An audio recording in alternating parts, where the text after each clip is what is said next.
A very good morning everyone and a warm welcome to the Cooper Associates County Ground in Taunton from all of us at Somerset County Cricket Club. The fourth and final day of this Vitality County Championship match between Somerset and Durham set to get underway in 15 minutes time. Durham will resume their second innings on 15 for 3 after 13 overs, having been set a victory target of 420 to win this game. Durham require a further 405 runs to win. Somerset need 7 wickets. Scheduled hours of play are, the first session will be between 11 and 1 p.m. Lunch will then be taken until 1:40. Afternoon session is 1:40 until 3:40. A 20-minute tea interval for the final session commences at 4 until 6. For the final time this week, warm welcome to all the players, officials and spectators joining us from Chester Street. We hope you've had an enjoyable few days with us in the West Country.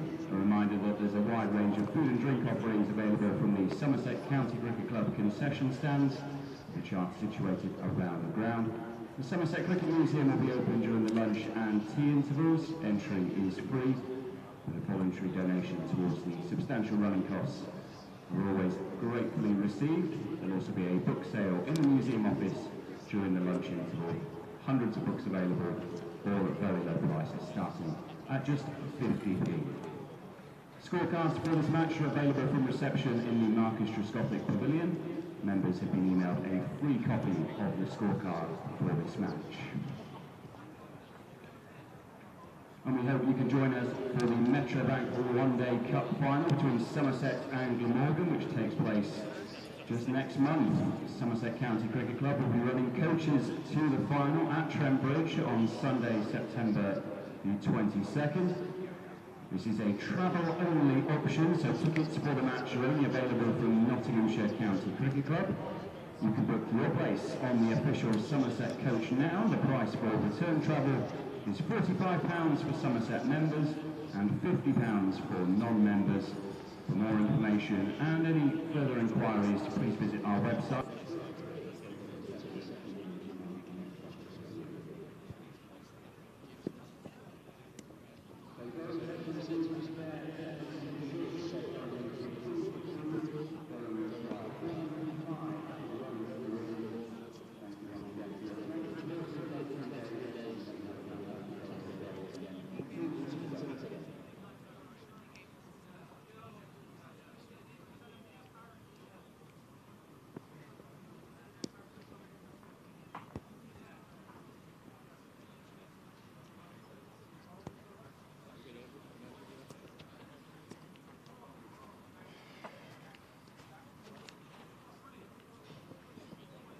Morning, you okay?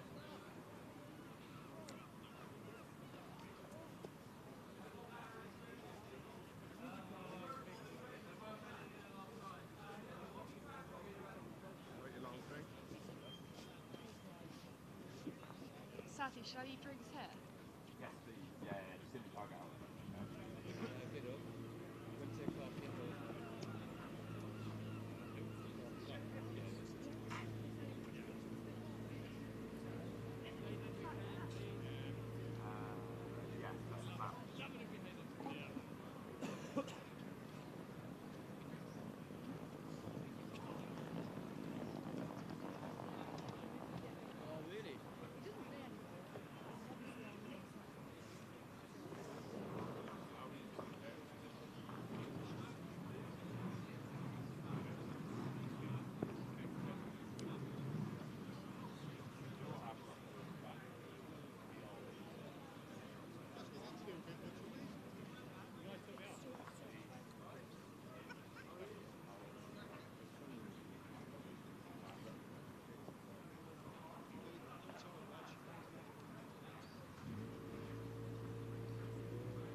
Good morning and welcome to the Cooper Associates County Ground, where we are delighted to let you know that the covers are being taken off and we are all set for an 11 o'clock start. Somerset need 7 more wickets to wrap up a crucial county championship victory over Durham. I'm Harry Everett, and joining me to hopefully see Somerset 7 wickets this morning, or maybe this afternoon, is Vic Marks. Hello everyone, I'm just about to recover from the excitements of last night. It was an amazing final session. Played out in front of a practically deserted county ground. Everyone thought the game was over for the day. And then bumped into Jason Kirst, said, we're starting in 5 minutes, we've declared, and we're going to bowl spinners. And the umpires had allowed that to happen. And then, glory be, it took me by surprise, but I think it took Durham by surprise, judging by the way they went about their business. It was just catastrophic for them run out to set things going, followed by 2 dismissals of key batsmen, which means that the 2 names on the board are Drizzle and Parkinson, who bat at 9 and 11, usually 2 night watchmen. The oddity about that is that I've always reckoned throughout this game that Durham are a very positive, aggressive side who like to chase anything. If that's still the case, albeit at 15 for 3, their cause could be hampered by the presence of Drizzle and Parkinson, who, if they stay in for a period of time, I would hazard are not going to be scoring very quickly, and it could mean that their run chase gets ever more tricky if they ever think that far. That's a long way off. Now then, we didn't see any pace last night, but we're going to see a bit this morning. Particularly understandable given that the tail is in, and the only 2 wickets to fall to pacemen, only 2 Durham wickets to fall to pacemen were tailenders, Drizzle and actually Hogg yesterday. Well, Somerset will rather that there's drizzle at the wicket than drizzle in the air. Absolutely. We need some fresh drizzle puns. We've had a few. And there has been a bit of drizzle actually before start of play. It's grey, but it's not as grey as it was last night because the pacemen are going to bowl. And there's Callum Parkinson. He's had a busy match. And now he's batting. Here we go. Yeah, 2 slips in place. That leg gully, I find that interesting. Parkinson, a bit of a fender offer maybe, the tail ender.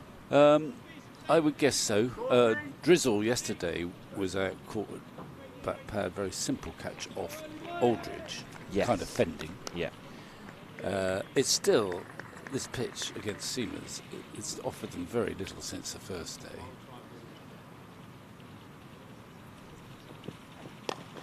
So I guess that at some point Somerset will want him fending.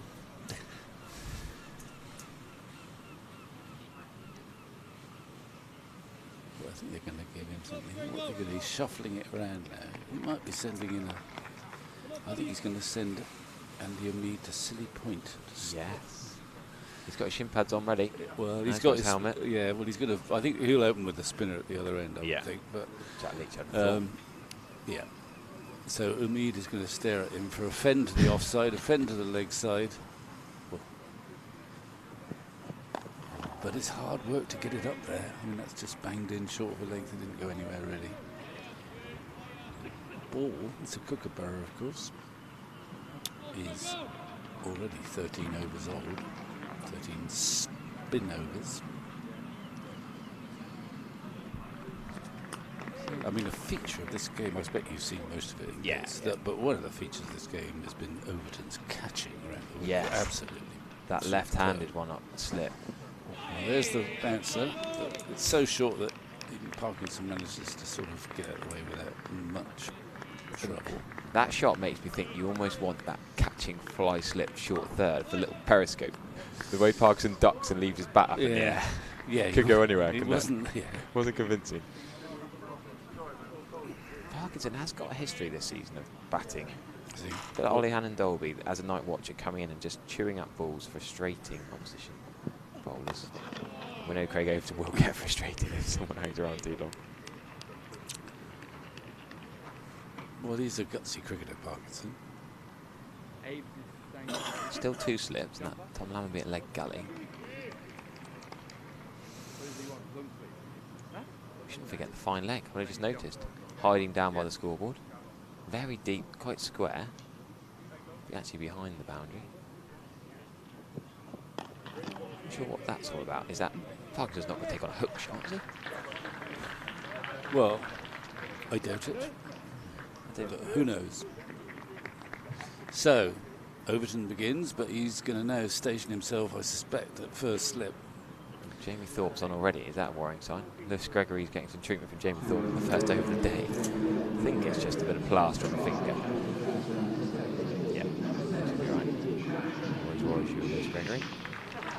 But he's had an excellent game, Lewis Gregory, without actually He's doing a great deal. He bowled 2 overs and got a nice little 30.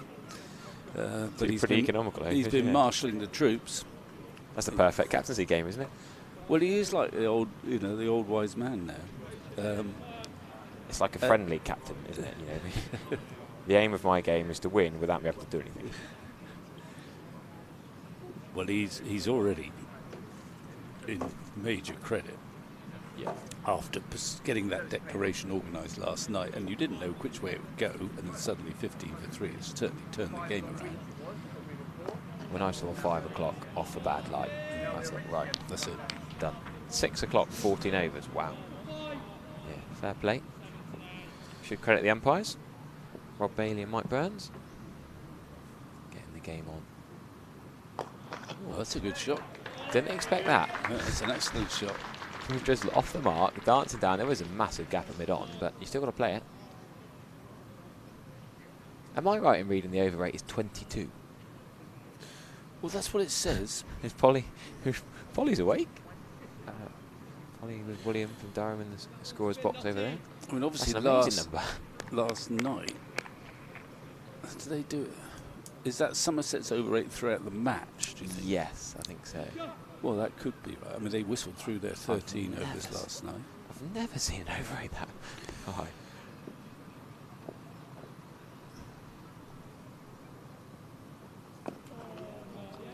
That's his line. Now, a feature of yesterday's play is that in the first half hour when Leach bowled yesterday, it didn't spin much at all.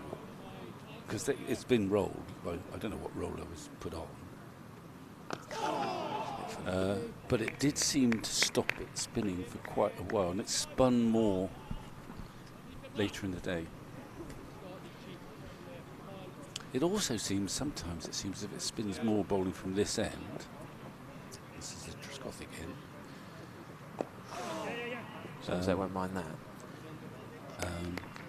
But then Jack Leach told Anthony Gibson how, I don't really like bowling from that end. I like it from the river end. Yeah, he always wants to bowl from the river end. Because we were remarking on day 1, Parkinson kept changing ends. Yeah. Whereas Jack Leach, whenever he bowled it, just darmy in from the I mean, he river did end. bowl a few overs from this end. He got 1 wicket. He got Parkinson out from the Trescothic end. Oh, dear, they are annoyed by that because they... Just think, have that man in there. Well, There's 2 slips and a silly point. Is he going to cut Jack Leach through point? well, he will do if he bowls a short one, but we hope he doesn't. Yes, Anyway, yes, yes. good shot there from Drizzle. 21 for 3. Why is Somerset not quite as attacking as last night, do you think? Well, they're fairly attacking. I think last night everyone was in and around the back. Yeah. There Well, were 4 they were or about 5 in 6. They helmets. were about 5 or 6. Yeah. So Jack Leach particularly. Well, he's still I think. 2 night watches. Yeah.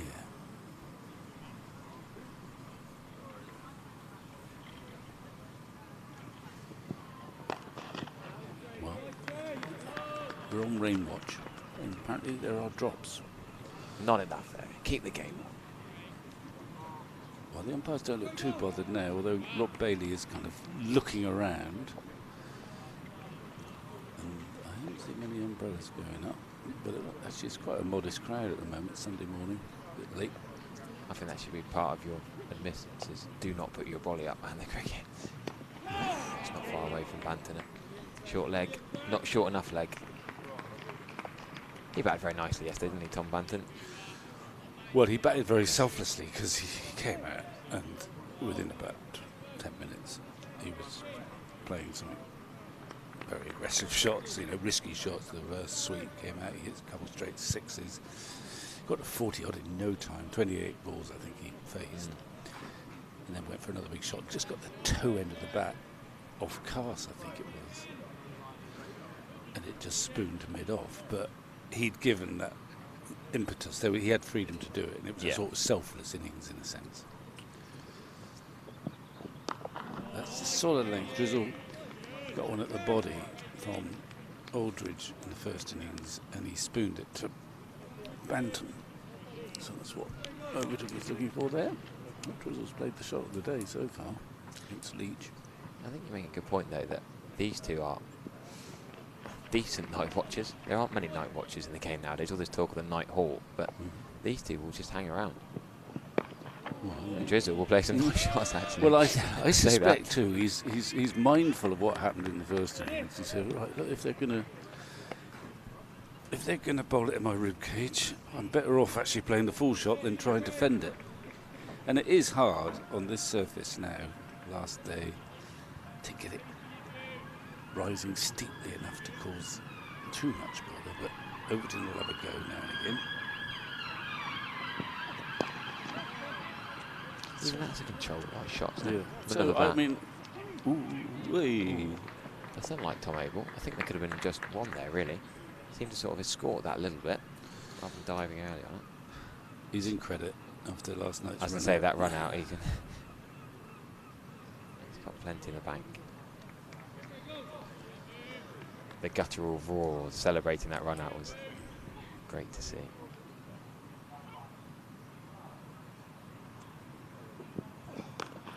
Jumped in behind it, doesn't he? He's not happy with it. He doesn't really like this surface. Doesn't like the Kookaburra ball. Doesn't like the Tom's giving him an extra run in that over either. You only have to bowl at Drizzle, I think.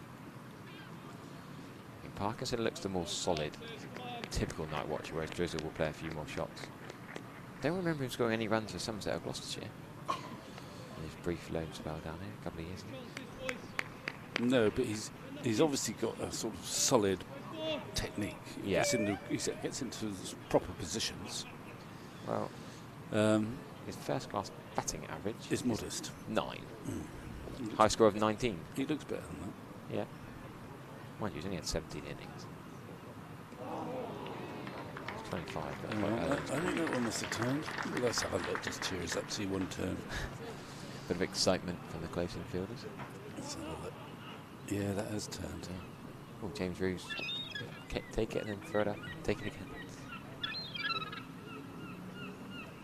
Okay, just get. So there's 2 slips, a silly point we can see on short leg. Could they get like almost a third, a gully or something? Where from? Just tell me where from. Yeah. Or do you just lose cover? Because Andy Mead's blocking cover. You don't mind him going for a cover drive? I think, I mean, just got to be a bit patient, Harry. And the other thing, you, as a bowler in this situation, it's not always the killer ball that gets the wicket. No? Yeah. What gets the wicket is the feeling that the batsman is trapped. He can't get away. And he just got. That's one of Leach's virtues, actually, that he is patient. In that first innings, his first 8 or 9 overs to left-handers were pretty ordinary. Didn't bowl particularly well. Was hit far too many boundaries by his own judgment, I would say, if not just mine. But what happened was that he's so tough and tenacious that he kind of dragged it back. He got better. He got better. He got a wicket, another wicket. So he recovered the situation. He started poorly by his standards, but he's tough enough and experienced enough to say, come, just keep going and I'll get my rewards. And he did in the end.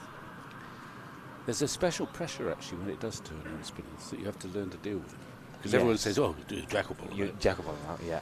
I remember Jack talked about it in a few interviews after the Indian tour. Yeah, and you know, and very often, not in this game quite, but you are the sole spinner. It's not like Seamer around, he'll bowl him out. There's actually 3 or 4 who'll bowl him out. So some spinners actually, got a bit timid when the ball was turning because the expectations were so different. And Jack, I think, has learnt over the years, well, he's always dealt with that well, actually, and not sort of worried so much about the bigger picture, but just keep the pressure on.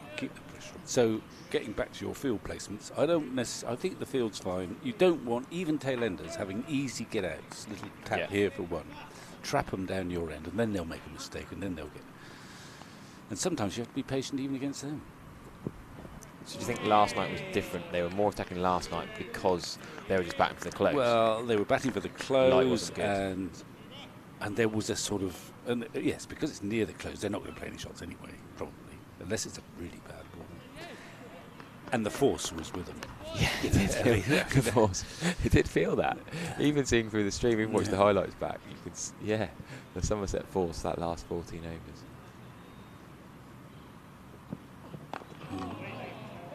He's not quite sure whether to get forward or back. Well, he knows he's going to get his fair share of short balls. Hanging back a little bit, isn't he? He hand back, but if he keeps looking to play straight, even off the... because the wicket's not really doing much for the seamers, even when he's loitering back, he's hitting those fullish length balls. That was one in question. He didn't really get forward there, but he got the middle of the bat on the ball. He's gritting his teeth.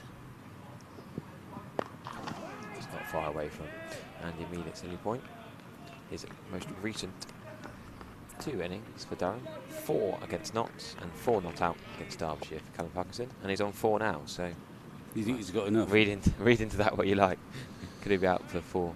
Actually, one of them was a not out 4. He'd do very well. Somerset would do very well if he was 4 not out. He's here, but.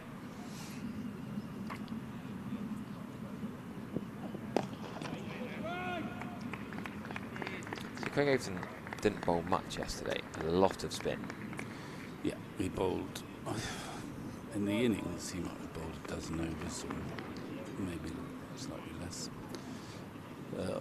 Gregory bowled 2, I know that. Aldridge bowled well and ended up with 2 wickets from about 10. He got some tap actually from Cars. Came on quite late, didn't he? Yeah, but he got 2 wickets. Cars come on, whacked him for his 100, didn't he? Yeah. Last over. But he bowled well throughout that innings. He's bowled well, and he's the only seamer Somerset seamer to get a wicket. So nearly went somewhere. And on the offside, he just moved into the leg side. That might have been straight in. Who knows? So it doesn't, it's not straightforward for the pacemen to break through here. They're struggling to make an impact against the tail enders. So you can see that it'll be hard work for them if they have too much bowling against the batsmen who are loitering in the pavilion. Yes, some batting to come, we should say, don't forget. And some aggressive batsmen. Robinson will be probably better off playing his shots. Ashton Turner the same. Yeah.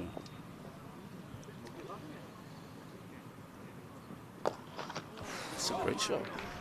Not far away from Tom Lallenby at mid-on, but not going to catch. Similar to what he played in the previous over, but there was no mid-on then.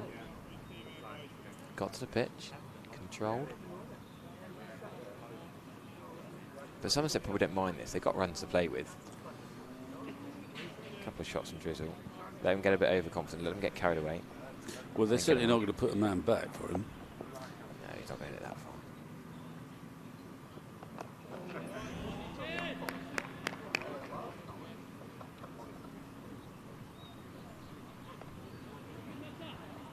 Still a bit of drizzle in the air.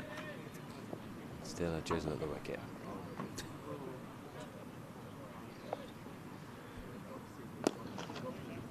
It's almost Mizzle this morning, actually, isn't it? Look at the ground staff hovering. 5 ground staff, all with a hand on the covers, dear, yeah. ready to sprint on. Yeah, well, put them down, because just give the umpires too many ideas. Exactly, don't give me hints. No umbrellas in the crowd, please. No coats in the crowd, please. We're all happy to see cricket. Rob Bailey's actually coming over.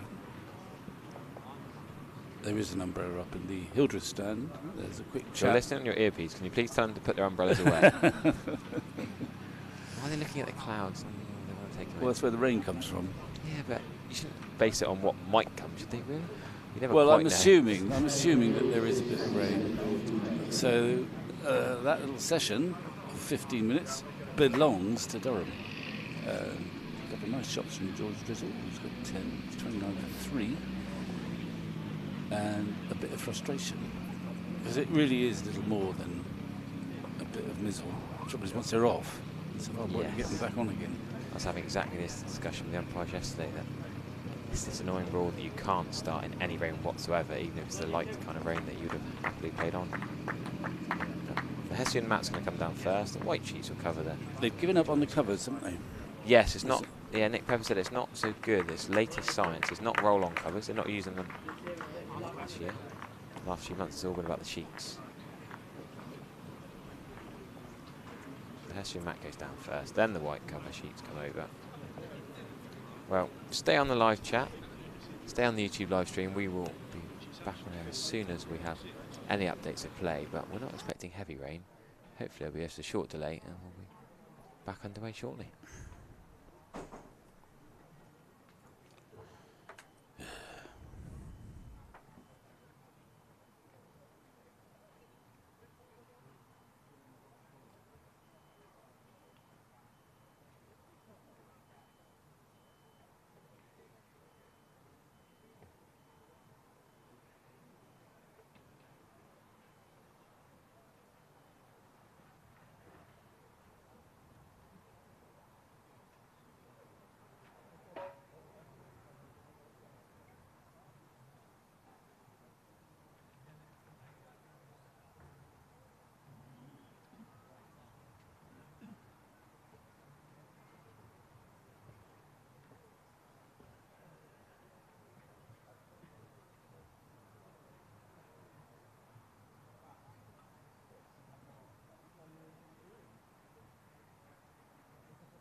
whilst we wait for play to resume on day 4 here at Taunton, let's bring you up to date with scores from around the country, starting with the second Rothsay Test match at Lords between England and Sri Lanka. Sri Lanka set a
Welcome back to the Cooper Associates County Ground. Rob Bailey and Mike Burns are bringing the players back onto the field. Not much of a delay there. 11:45, we're back underway in the 19th over. Durham with their two night watchers, George Drizzle and Callum Parkinson, twin brother of Matt, both at the wicket. Jack Leach and Craig Overton, the only bowlers so far this morning. Somerset chasing 7 wickets to win this match. Myself, Harry Everett, and Vic Marks have been sat here chatting cricket away as a little bit of drizzle fell, but nothing too worrying. The outfield's not really going to have changed. The covers are on quickly, so we're getting back underway for the last 2 balls of Jack Leach is over. Yep, and well, does that affect any of Durham's ambitions? I don't know. It's hard to tell what their ambitions are with the 2 night watchmen there, but that target seems ever more distant. It's just under 400 runs now. But the 2 night watchmen negotiated about 5 overs without any major problems. Here we go again, though.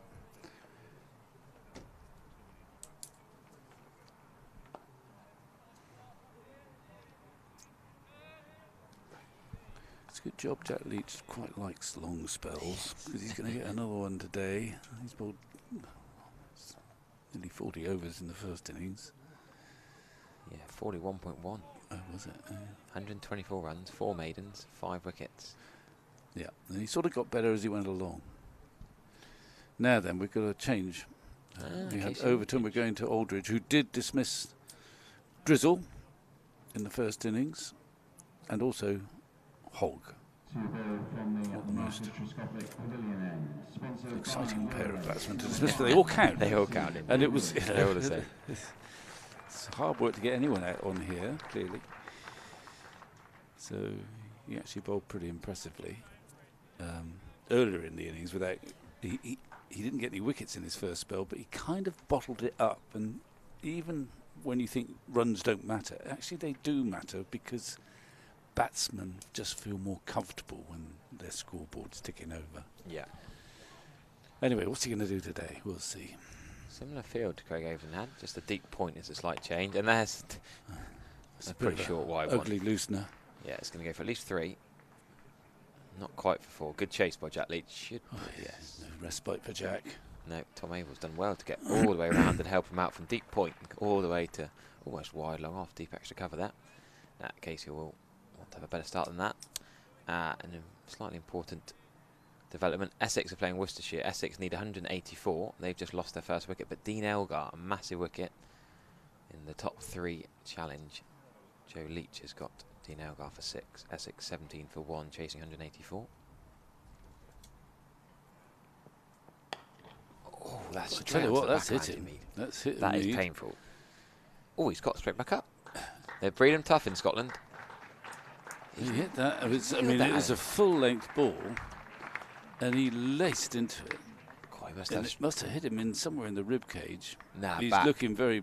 You think it was his back? Yeah, turned round. He turned round quick enough, did he? Really quickly, actually. We'll have another. We'll have a look at the. If you're brave, it may be X certificate. Yeah. We might have a look at the replay. Oh, yeah, he just managed. He saw the length, didn't he? Yeah. Moved quickly. He's got big trapezius, big deltoid. To combat that. Fair play. Well, George Drizzle's batting like a number 4. Tom Lammerme's gone flying now. I'm not sure he needed to dive, did he? It stopped, I thought. Well, so we've had a short ball cut for 3. It's been quite an eventful over, yeah.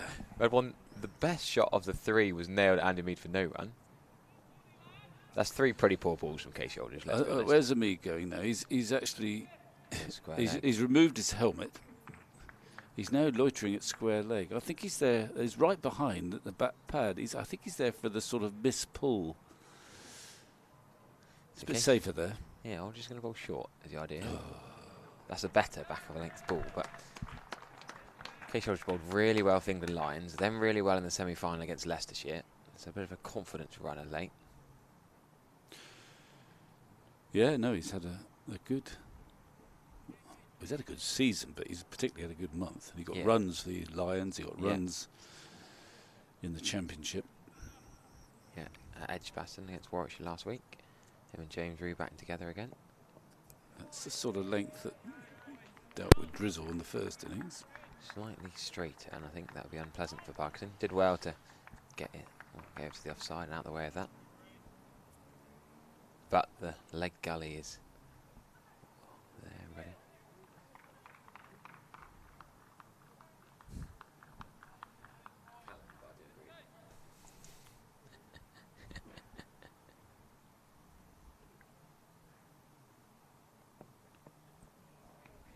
Ducking under. They're both quite short. Well, Callum Parkinson's shorter than George Drizzle, so I guess they a little bit easier, lower centre of gravity to get out of the way, duck that short ball.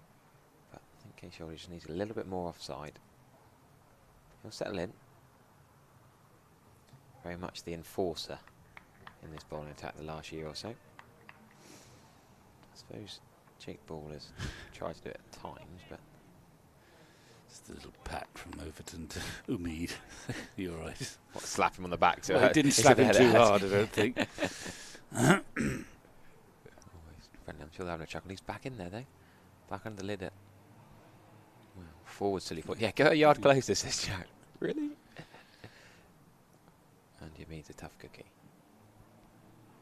What we should say here is mid-on now. We'll just get the camera to pan to mid-on. Mid-on is slightly deeper. Shout out to Freddie and Neil on the cameras as always. Great work they do. So mid-on slightly deeper. Maybe George Drizzle will skip down the track. Will he spoon one up? That's potentially the ploy. Oh, but the other way you're looking at it is he gets an easy one there. Tom Lemmonby can sweep round. I reckon for Parkinson they might bring him up closer. No. Parkinson's not really played an aggressive shot against a spin. You're right. Yes. He's coming up a bit. Bring him up. Quite yeah, right like too. But he's been stout in defence, Parkinson. Scored more off the seamers. Oh, he's gone. Oh, he's gone. Oh, that's a horrible bounce. Horrible bounce. He's going to get a couple. It shows you the outfield's got a little bit slower with that rain then, because there's that 3-through extra cover, the pull shot there that you'd have thought might have gone for 4, and then that one there. It beat Tom Lammerby and then only went 5 yards past him. Parkinson with that rare show of aggression. Didn't expect that. Durham are going for it. Oh, and he's got runs there too. It's all just very frustrating, I think, for Somerset. This pair, they're doing a little bit more than just hanging in there. Somerset suddenly looks slightly ragged. Lewis Goswell just thrown it over James Roo's head. It's bounced a few times.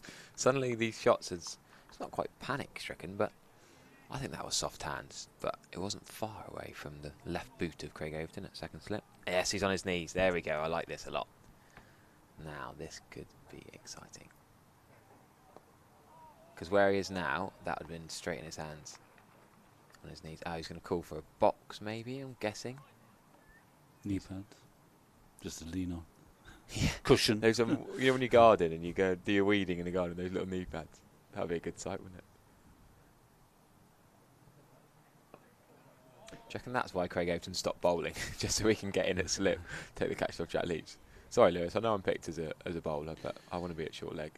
Well, I tell you, he hasn't got a wicket in the match, but he has played a really significant role because those catches that he's gobbled up.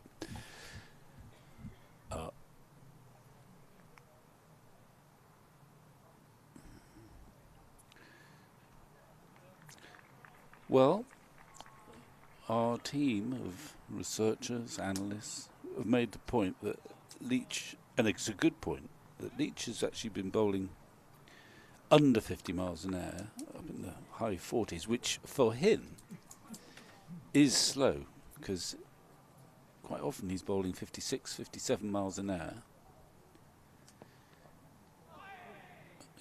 That's gone over the keeper for 4 byes. It's a bit short, a bit unlucky to be given byes, more like wides I think, but zipped through actually. He's got good rhythm at the moment, Aldridge, in terms of pace anyway. That is rough, James Reed. But yeah, so Aldridge is bowling quite quickly, but Leach is actually bowling quite slowly. Good combination, good contrast. Yeah, but significantly much slower than normal.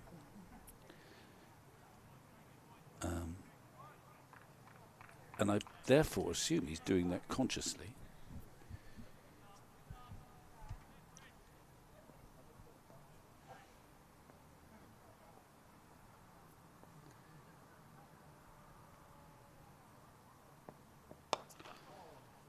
Well, this is defiant stuff. I mean, it makes me think that actually there are all sorts of possibilities today. Just to see the way that this pair, I had this notion that because this pair together, it will stymie if they stay in any thoughts Durham have of getting these runs. As it happens, they're scoring pretty quickly suddenly at the moment since they've come back on. That wasn't quite off the middle, but it's good enough from Drizzle.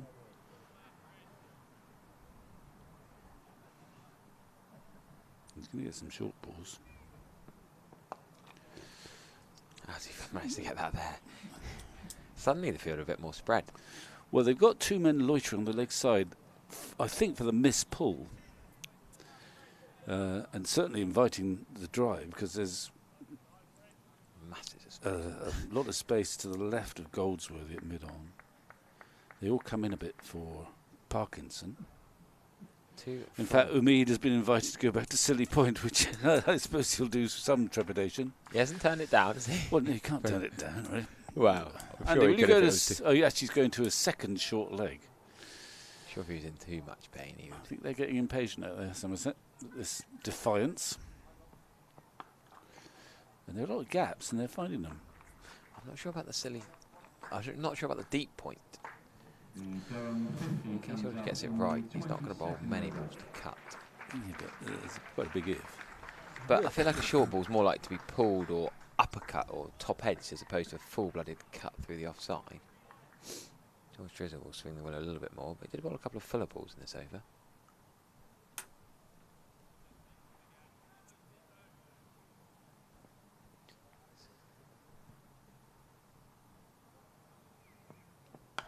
Oh, that is a cracking pull shot.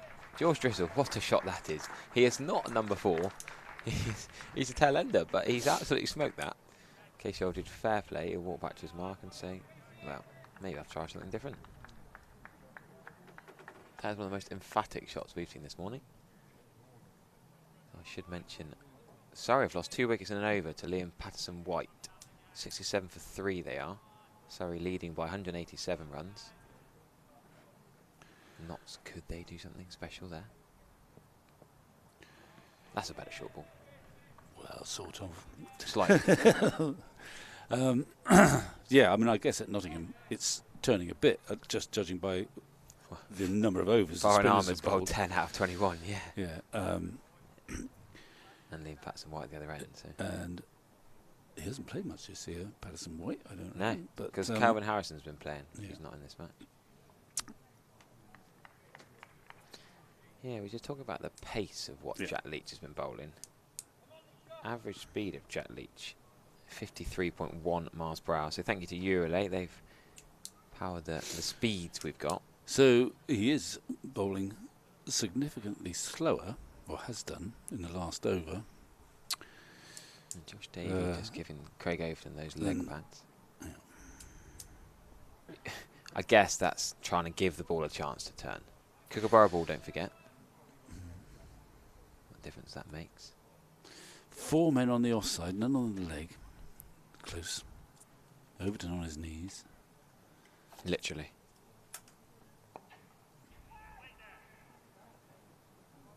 But Parkinson, you see, is a left-arm spinner. Left-arm spinner, you don't want to get out to the opposition left-arm spinner. That's another factor in this. He's just nibbled that. Probably leg buys, I think, but it's runs. Tell you what, that was not far away from leg stump. Watch the replay of that. If that doesn't hit the pad, I think that's coming back onto leg stump. It's turned a bit. Well, it's very surprising they haven't appealed then. Well, he pitched outside leg, didn't pitched it? Outside Can't leg, be out yeah. from pitching outside leg. So he's varying his pace quite a lot. 52 and 47 now. That looked quicker. Getting the speed of that one up. I reckon that's the quickest of the lot. The flattest. That's Oh yeah, that's one pitched outside leg, cut onto leg stump. Interesting though, with 4 men close on the offside, probably don't want to be straying too much on the leg side, unless it turns that much.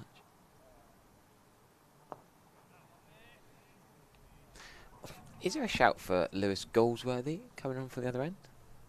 or Andy Mead or Archie Vaughan? I'm not keen on the Mead option. No, I didn't think you given would the be. 2 overs I saw No. from him. That was some of the worst I've seen him bowl. Well, it is possible.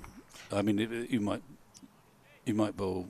I think that Vaughan is loosening up. I imagine he might come and bowl this end. You'd argue that because it's something different. And I think you have a slightly different field set if you brought on Goldsworthy or Vaughan, because this pair are showing aggressive instinct, and you don't want to give them easy runs. Let's have a look. Something about the golden arm of Archie Vaughan, though, isn't there? Do you know what I mean? That. Well, he's got 2 wickets. Yeah, exactly. Only 2 in about 40 overs. What are you talking about? First over, first wicket. Yeah. First over, you know what I mean? That different thing. And Well, also, he's bowled better than that. He's bowled really well. I think it's more also that they do their research, their prep, Durham. They know Lewis Goldsworthy, they know Andy Mead, they know Jack Leach. Before this week, they wouldn't have known Archie Vaughan was maybe going to play in this game. It was quite a left field shout. It was only the last couple of days, last week, Wednesday, Thursday, this week really. It was suddenly actually he could come in as an off spinner. Wasn't even training with the squad before. But there's nothing unusual about him, having said that. But they won't have faced him, obviously. And he's bowled really well. He's bowled with great control, more than anything, and composure. And he's spun the ball a little bit, mostly from this end. It'll be interesting. I think this pair, they're not hanging. They're trying to score runs. So I wouldn't have an overly aggressive field. They've got to scout out at sort of deep mid-wicket, and we'll have a look to see where Aldridge goes. He's at mid-on, but he's getting deeper and deeper. He's almost at long-on. Not on the boundary, about 25 yards in. A little bit short, first ball. Sun's coming out, a bit warmer, a bit dry now. I think it's time. Sun's out. I think we'll go and find some of it. Let Shep in. Cheers, Vic. Well, Andy Mead has got the helmet. That's silly point still. So 4 men catching around the back. Callum Parkinson on strike. The first ball he'll face from Archie Vaughan this morning. Tom Aylward's coming across the point.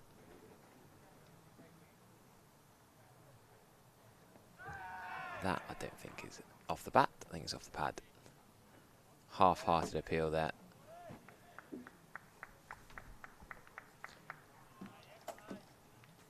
So Callum Parkinson has a first-class high score of 75, average of 17.79. But he's running down the wicket and bopping it over the top. Might even go all the way. Is it one bounce just before the rope? Yep, soft signal from the square leg umpire, 6. The striking umpire gives it a 6. Wow, Callum Parkinson. I was not expecting that. He has scored, what is it, 129 fours and 5 sixes in his first-class career before today. Had a 6 on there. And, wow, he's connected well. The off-spin into the arc. He's nailed that. Afternoon, Harry. Afternoon, everyone. I've been instructed by Vic to try and pick up a couple of wickets, so I'll do my best.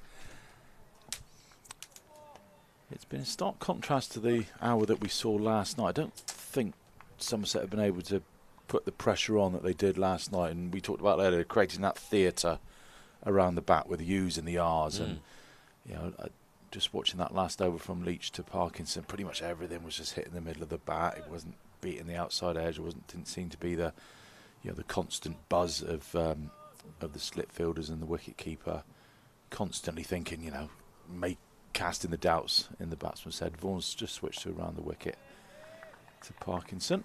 Yeah, I don't mind that. Change your angle. It's probably not going to take Elwood out of the equation because it being off spin. He's not going to pitch him any outside leg. So still, most modes of dismissal are in play.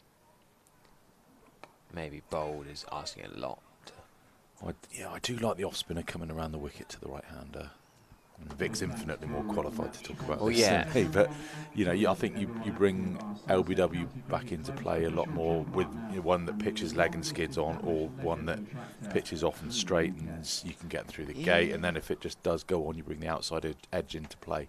I found it funny. I was batting for Somerset Stragglers on Friday against a lad with New Zealand trousers and Auckland Aces top. I don't know who he was, but anyway, decent off spinner. And he then, Randall, was it? Well, he come round the wicket. I just thought, well, I'm struggling against you over the wicket. Why are you then coming round and then allowing me to sweep more comfortably? Part of me finds, you're then, because of the leg side, that you can pull and sweep more comfortably, because you think with the turn it's going down the leg side a bit more. And a bit of an odd one. It's a big appeal from Jack Leeds. I'm not convinced. They've gone up. All of them have gone up, but I don't think that's straight enough. Getting a little bit desperate here at Somerset. Yeah, definitely outside the line of off stump. Maybe a little hint of an inside edge as well. Tom Lammerby is still at 3/4. Yeah, just hanging, isn't he? Long on for I like that for Drizzle. But Parkinson, you maybe could do it now. He's started to play a few more shots.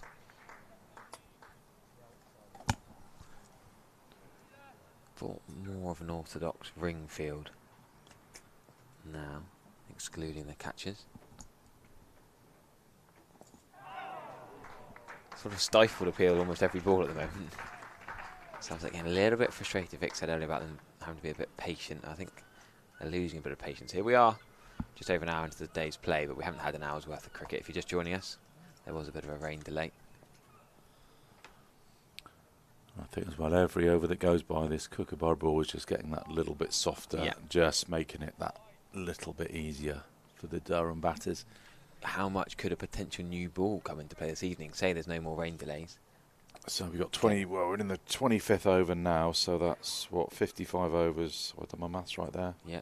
To wait for the second new ball to come along. So 78 remaining in the day. That's plenty of time to then bowl with the new ball if wanted. Yeah. Well, you'd have to take it at Somerset to do something different, but you don't expect the Cooper to do masses. But I think it's the hardness that's the key, because once it just goes soft, the spin and the bounce and the fizz, it just goes. Yeah, I was chatting to Ricky Clark on day one about the Kookaburra ball and the use of it, and well, I've not spoken to anyone about it who's been a fan, let's put it that way. That's probably an easier way, but it's just a bit. I understand what they're trying to do, but the thing about the Kookaburra is when you're playing in Australia, South Africa, where it's dry, where the pitches are more abrasive, yeah, exactly, you can get it to reverse swing. You're not going to get it to reverse swing, on the first day of September on in a damp and miserly Taunton. It's just not going to happen. But also, we're playing a test match at the moment against Sri Lanka with a Dukes ball, which I know you want to have home advantage, so we use a Dukes fine, but we should beat Sri Lanka comfortably with any ball, really. The Sri Lankan side that lost to England Lions, potentially their D team last week. That's a big appeal, that one. I thought that was a better shout. Caught behind. Just an arm ball from Vaughan, wasn't it? Didn't. Quite a long way outside the off stump for Parkinson to be playing there. He could be leaving that. Oh, yeah, he does not need to play. Way. He does not need to play at that, though, does he? He's got his pads out there. If you're landing in that area, though, just outside your off stump, and let's not forget he is a tail ender, so he's going to be no obvious rough, a bit though. indecisive about that. That's straight, that's better. Just the 3 men around the bat now for Vaughan. Not that Leach has bowled badly, but I wouldn't mind seeing maybe to try Lewis Goldsworthy for a bit more skiddy left arm. Slightly shorter than Jack Leach. Yeah, that's the line of off stump. I just, Goldsworthy gets that slider, skiddy on. Yes, he might buy you a wicket. He might go for 20 off 2, but he might get a wicket break. Then you would probably go back to Jack Leach. I think as well, as good a bowler as you can be, if you bowl at somebody for an hour, they get used to you. 100% agreed.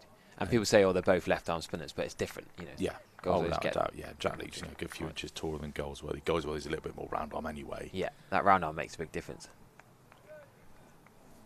And he's got some key wickets in the One Day Cup. Early this month as well. It's fired in a bit short. There we go, Lewis Goldsworthy. We just talked about him bowling. He's got the catch. That is not a great ball. It's a terrible shot. Parkinson pulled it straight to backward square leg. That is not how Somerset expected to get the breakthrough. The young Archie Vaughan's off spin, short back of a length, pulled straight to backward square leg. And one of the 2 night watches has gone. Somerset have done their first of 7 bits of cricket this morning. Well, it's afternoon now. Wow. We didn't expect that, Shep. That's come. Yeah, he just. It's a good just helped it round the catch corner, to his right. Yeah, it's more of a sort of a glancy pull rather than a full-throated cross-batted shot. But look, I think maybe the 4 dot balls before that he's played and missed at 1, just maybe getting a little bit frustrated. But yeah. That's what I mean about the golden arm of Archie Vaughan. Without it being a great ball, it's down the leg side. Could have been it anywhere. You're right, he's not got hold of it at all. 66 on his back, and now he's going to have to bowl at Ollie Robinson, a proper batter. Pretty harshly done by to not going to sniff of playing for England with Jordan Cox and Jamie Smith going ahead of him, despite all his runs the last couple of years. Yeah, 66 on his back. Has he set Somerset on the route to victory? We've had a few puns this week, haven't we? Well, Ollie mainly rain-based ones. Yeah, well, rain and drizzle could still bat together. Yeah, but I mean, his debut couldn't really have gone much better. He's got handy runs, picked up wickets when he's needed to. Alex Lees was so desperate to get off strike, he ran out his partner last night. Bit better than his one-day cup debut. He Yeah, run out without facing the ball. Yeah, his luck has certainly changed in the last month or so. But some cricketers just have that knack. I mean, no, he's on first-class debut. He's only 18. But if you're a cricketer who just has a knack of making things happen, or bowled, that just X factor. It's a really valuable asset to have. So, wicket maiden. Archie Vaughan gets a high five and a pat on the bum from Tom Abel. Loves a wicket maiden, doesn't he? I think 2 of his 3 wickets have been in wicket maiden overs. So now you probably continue Jack Leach. Yeah. Now that wicket. Now Robinson's in. Robinson now becomes the big wicket. And then Ashton Turner's the big wicket, and then whoever comes in for the rest, until Dan Hogg comes in, the new batter. No offence to George Drizzle, but the new batter is the big wicket. So what are we? 11 minutes past 12 here at the Cooper Associates County Ground. I don't think the lunch interval will have been moved. No, by day 4 they stay the same. The short interruption we had. 16 overs in the last hour, they remember. And we don't make up any of the overs that we lost in the rain delay, which is one of the idiosyncrasies of Championship cricket. So 1.75 runs an over for Archie Vaughan's 14 off 8. Leach has bowled unchanged from the river end this morning. Yeah, he'll have a long stint today, I reckon. So Ollie Robinson, I don't think he'll sweep Jack Leach. Interesting to see, he might not get to face a ball this over, but how aggressive does Ollie Robinson play it? Should be a single there. Lewis Goldsworth is left-handed. Yeah, I think that was the key. Yeah, Lewis Goldsworth is left-handed, and James Rew's up to the stump, so it doesn't need to be a direct hit. They're not worth the risk, are they? No.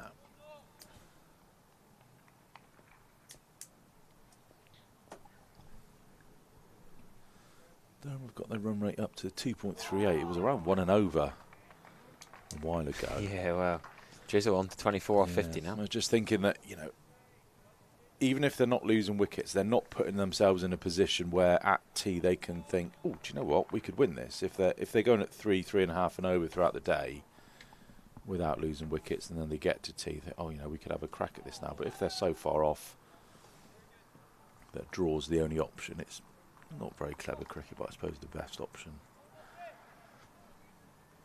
They're finding is safety first. And I expect as well the inexperience of, with the bat, certainly of Drizzell and Parkinson, when they first went in this morning. They didn't quite have the nous or the know-how to just pick up the singles, rotate the strike,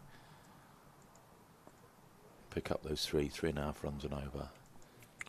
Yeah, Ollie Robinson had 5 half-centuries in a row earlier in this year, back in May. It's quicker from Leach.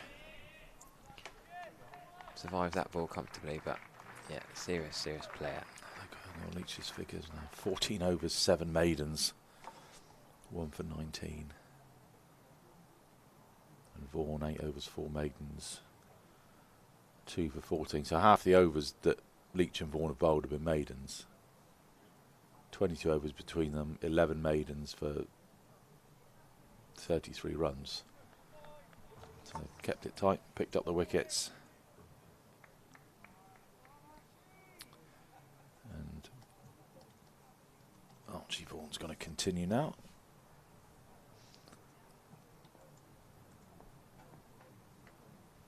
Yeah, just the one slip in place, but 2 catches on the leg side. The off spin. Deep square leg. I'm surprised by that. Having just seen Lewis Goldsworth take the catch in that square leg position.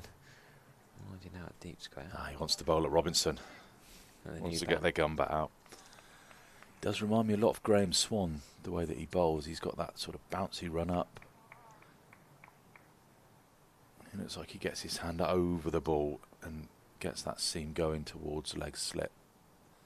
Yeah, turn and bounce, that's a beauty. Robinson's played that really well. I suppose as a youngster, if he would have been around the side, I think Swan started after Michael Vaughan retired. So they may not have been around there. You think he would have bowled with Swan in the... Give me lad on the oval. Give me lad a bit of coaching, Swanee. Maybe. But if you aren't going to have a role model, I don't think Graham Swan's a bad one to have. No. That's down the pitch. Just on Ollie Robinson, I'm just going back to the start. This is, remember the Kookaburra ball was used early in the game. Cam Steele was the top wicket taker. That game at Somerset at the Oval, Surrey. Yeah. That was a Kookaburra ball. Well that day. Yeah. After 3 matches, 5 innings, Ollie Robinson had 324 runs. That's a good ball. 324 runs off 354 balls with a high score of 90, an average of 81. 550. So basically, 5 innings, 550s. He loved batting against Kookaburra ball. Oh, that's a good adjustment. Really well played there, because he got done there and then just opened the face. Takes the one. It's a really good piece of batsmanship, not committing yourself to the shot till the very last minute. George Drizzle, of course, wasn't in the side for the first opening rounds of the season. Colin Ackerman was the player who bowled off spin for Durham. Big thank you to our sponsors, WPA Health Insurance. Without their support, we wouldn't be able to bring you the live stream coverage that we do. Speaking of coverage, the missed coverage of the Quantox has lifted quite significantly since I got to the ground about 10 o'clock. Yeah, I don't think we'll see any more delays. Oh, we're going to see goals as they come up at point. I like that. Yeah, don't need a deep point. Yeah, Lammerby's now at a more orthodox mid-on for Ollie Robinson.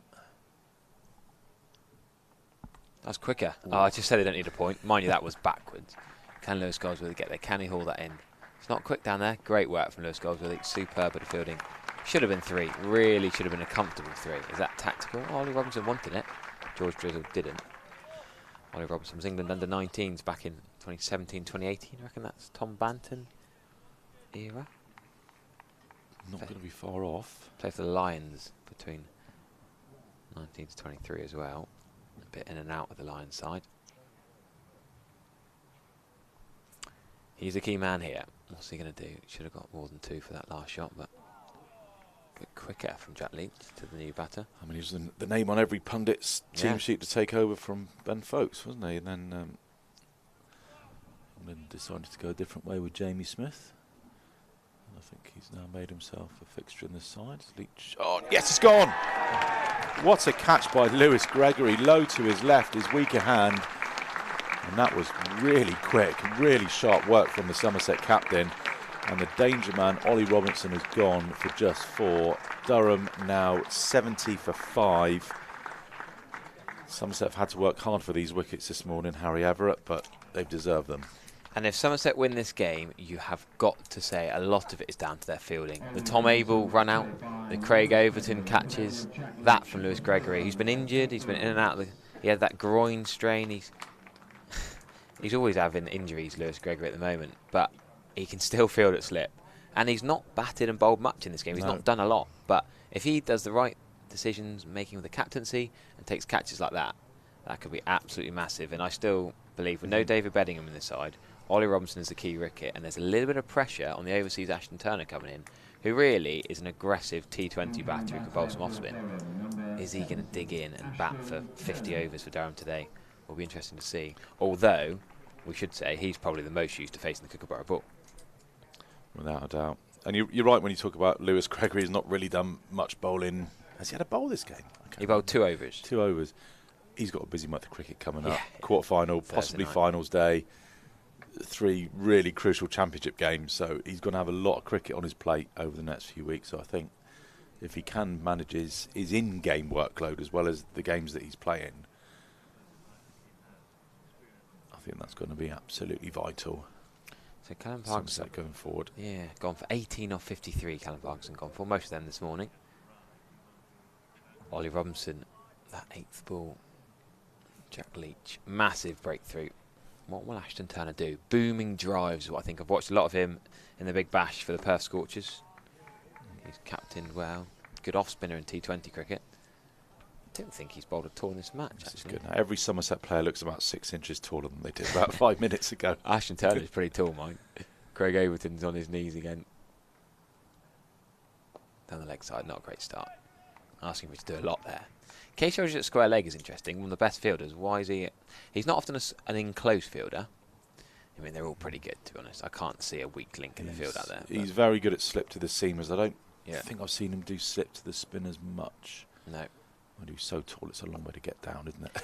And also, is that a Craig Overton, Lewis Gregory sort of hierarchy thing, potentially? Yeah. Well, not not just gonna make not Gregory just. run I around don't think it's injuries. it's like in club cricket where you put the old farts in the slips. I Yeah. think Craig Overton's in there because he's world class, and as we've just seen with Gregory, he's got a pretty sharp pair of hands too.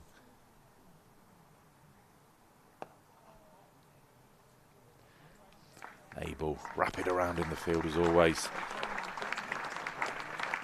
Well, brilliant stuff. Welcome to those of you in the live chat. Just tuning in. A bit late. Missed another cracking catch. Lewis Gregory looks like he's trotting straight off.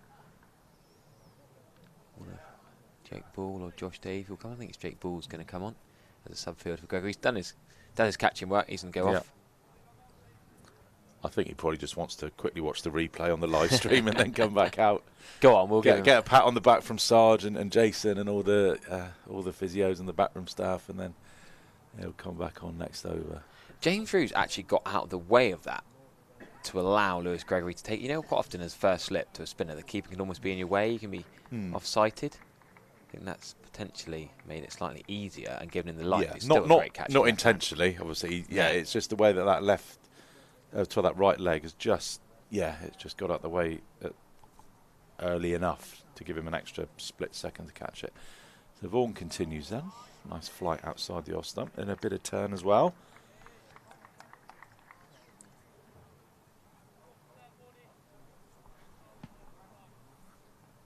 Cooper Associates County Ground is getting a little bit fuller as the weather settles down. Bit of dip for Archie Vaughan. Getting up and over the ball, getting down. Making it awkward for George. Looks good, doesn't he? It It does. seems that every other week we sit down and see a new young player. That's the least convincing use of the feet by George Drizzle, who's actually played really well for his 27. We've got to compliment. First class best with the bat. It was 19 before today. So he's well past that, boosting his average up to, well, it could be into double figures his average after this innings. Only 135 runs in 17 innings, but he's looked quite well dancing down. Bit different, the off spinner to the right hander. Jake Ball's He's halfway. He's sort of halfway, isn't he? He's not. Well, I don't know if I like that. Ashton Turner's just used the wicket. That back of a length punch would be a dot ball with balls in the ring. Yeah, I'm The with you on that invisible one. ring. I think no matter how good you are, Correct, what your yeah. reputation is, everyone starts the same on naught, and I think you want to keep him on strike as long as possible and create that, and not give him that easy one. And there again, That's see, 2 easy singles. Drizzle has played some aggressive shots, but more off Leach than off Archie Vaughan. And Somerset have got 347 runs to play with. yeah. They can afford to And give this a few isn't a bounties. situation where you've got a guy on 150 not No. out, and the number 11, you say, go on, have a single, go on, have a single. I think you can have everyone in the ring for both. Oh, it's not far away. Even George Drizzle, even if he gets 50, 60, you don't, he's not going to bat all day, you wouldn't have thought. And, what did Durham need? They need another 347 Yeah. with 5 wickets in hand. I mean, and the thing as well is, I think Vaughan is getting a little bit more turn from the Marcus Trescothick pavilion end than Leach is from the river end. And it's a brave shot to come down the wicket when it's turning that much and pop it over mid-on's head. So, I say, we've got so many runs in the bank. Keep the man up. And just as we say that, Tom Larrabee's gone back to... Jack Leach now. Jack Leach is listening to us. He's given it, they're coming getting all the it way up. in. Yeah, all the way into normal mid-on. Jack Leach, thanks for listening. Lewis Gregory's had a look at the live stream and his catch, and is now back firmly at slip as Leach has his hands on his head as Drizzle gets a thick inside edge to that one, and it's picked up by Banton at short leg. Casey Aldridge having a good chat to, is that Mike Burns at square leg? Yeah.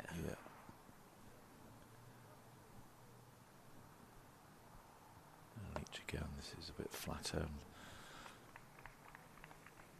How much does he vary his pace here? We talked a lot about Leach's pace, the Eurolay speeds, thanks to them for giving us the stats and figures, but I always feel like if you're impatient, you change your speed too much. When Jack Leach is at his best, he just ties up an end. Yeah. He's probably a little bit frustrated that Drizzle's hung around this long, having played with pretty much all of the guys on the field, actually. It's only a couple of years ago Drizzle was here. That's a bigger appeal than previous times. When Somerset are desperate, you never quite know. I can't tell when they're convinced and when they're not convinced. Oh, that one has that looked a better shout than previous ones, but spun too much. There were some half-hearted ones in the previous over. I think that's not the best angle to see, but we'll. Yeah, that one's gone. He's really got that one back. Oh, he's late cutting. That's a good shot, actually. I don't think Lewis Gold's going to get that. I think he is. He's quick. How quick is he? Oh, I think it's 4. Yeah, it's 4. It's a good chase, but it did race away a little bit quicker then. That wasn't massively short. That's a risky but good shot from George Drizzle. Into the 30s now. What did you say his previous best was? 19? Yeah. Average 9.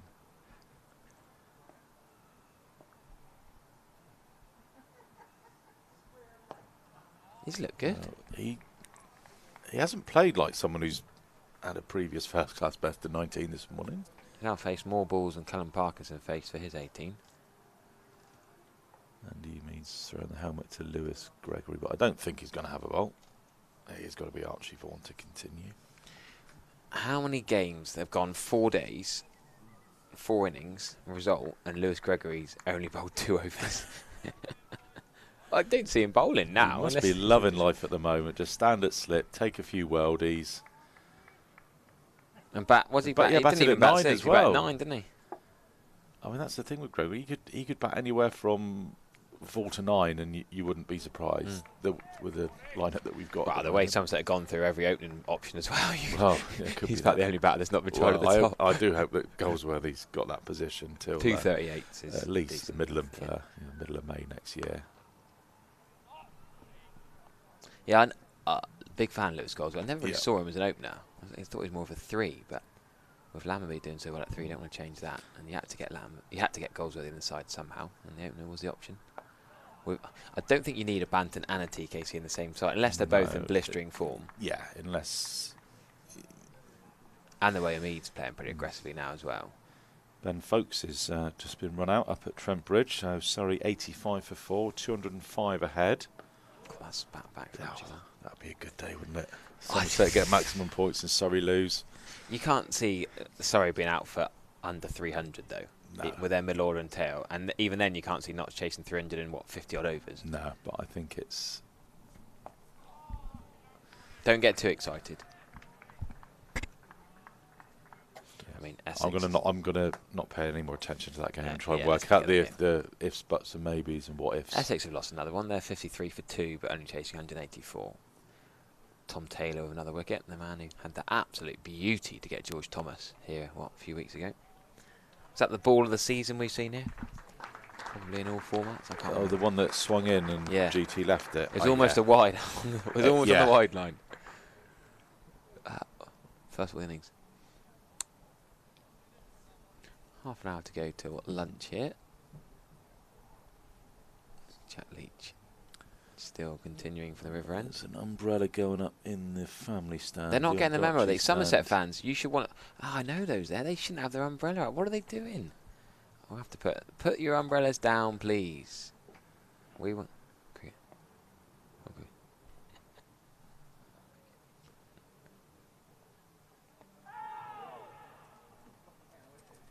Unless we've got localised sun in the Ondarchi and they're using them as parasols. I very much doubt it. Umpires don't seem too concerned. No, I think they've done well this game to generally get the game on. How many umpires would have got you back on at 6 o'clock, having in nearly September, the last day of August, come back on at 6 o'clock? I thought it was a great FM, but off at 5 o'clock for bad light. Yeah, that could be a crucial hour of the season, couldn't it? And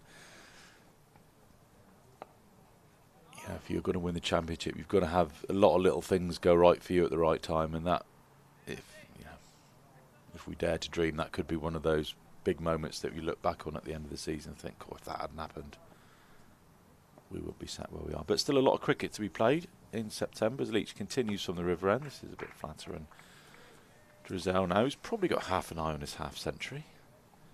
Just drives it back to the bowler. 4 men round the back then for Leach, as well as James Rue. And he's gone! Another fantastic catch. Jack Leach has got rid of the stubborn Drizzle. Durham are 77 for 6. And Somerset could have this all wrapped up by lunch. Let's not get too carried away. They could. They could carry on it. Would they have the extra half hour at lunch if they were 8 or 9 down? Yeah. Lewis Gregory with with 2 an hands. extra 4 overs. I think it's an extra 4 overs, yeah. Still a good catch by Lewis Gregory. A little bit more regulation than his previous effort. But when the ball's flying around in there, it's never easy taking a slip catch. Well, we should say George Drizzle, first class best, former Somerset and Gloucester off spinner. Fair play to him. He's nearly doubled his previous first class best. Batted well. Played some positive, aggressive strokes as well as hanging in there. But Jack Leach will get you. If Jack Leach is going to bowl 17 overs at tail end, he's going to eventually get you. Bas de Leyder, or I should say Bas, I was told off by the Netherlands scorer. Dutch Kate came into when I was doing the tannoy on day 1, came and said, "It's not Baz, it's Bass." So I said, "Oh, sorry, I've never been told that." Like the fish. Bass. Yeah, I said, but the fish is double S. So I wasn't, I'm a short, long vowel, having done my English A level and my journalism degree. If you, BAS is, short, long vowel sound. Anyway, we'll call him Bass to keep him happy. Baz is that dodgy bloke down the pub that you want to stay away from, but Bass does sound a little bit more classy. Right, he's got a job to do here then for Durham if they're going to salvage anything from this game. 70 overs remaining as scheduled. We'll obviously lose a few of those if the heavens do open again, but touch wood, the weather is set fair. And Jack Leach has his eyes firmly set on a 3rd consecutive fifer. Picked one up in the final innings at Edgbaston, more or less this time last week. And now he's doing the same, hopefully, to the Durham lower order today.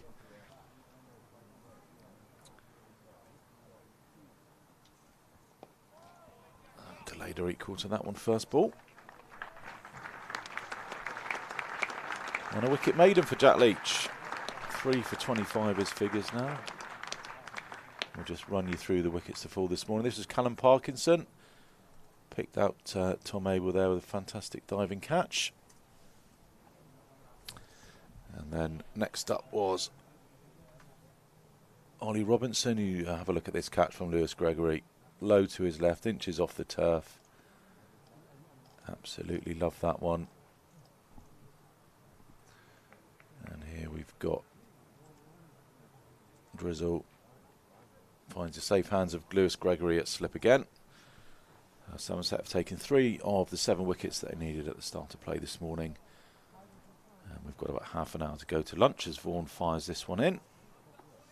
And Turner just equal to it.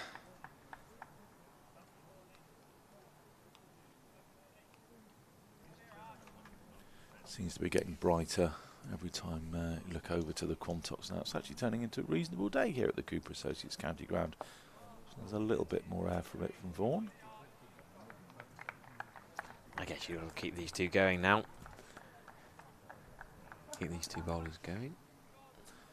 I would only think Jack Leach has bowled quite a lot. Just maybe if Leach is just getting a little bit tired, that might be the only reason why you would take him off, if he just maybe wants a little rest. But with lunch coming up, he's probably got to bowl, another 4 overs before lunch, you'd say. So Yeah, keep them going.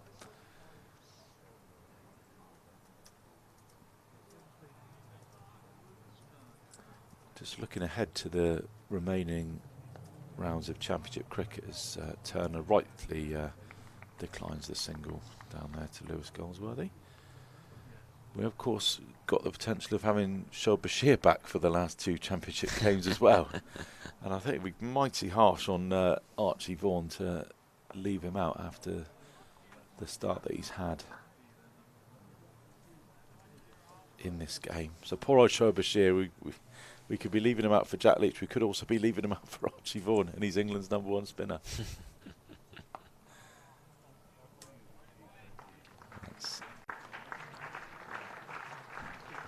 It was a maiden, wasn't it? Yeah. Well bowled it was. Consecutive maidens from Somerset Spin Twins. Jack Leach very much the elder of the duo.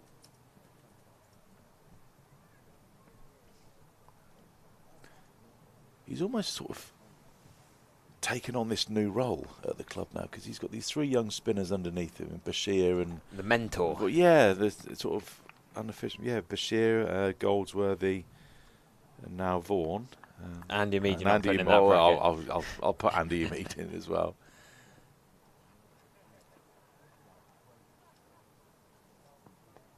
Yeah, I mean, if you are going to try and learn your trade, there's nobody better to learn from than Jack, who's been everywhere. He's bowled everywhere. He's seen every sort of situation.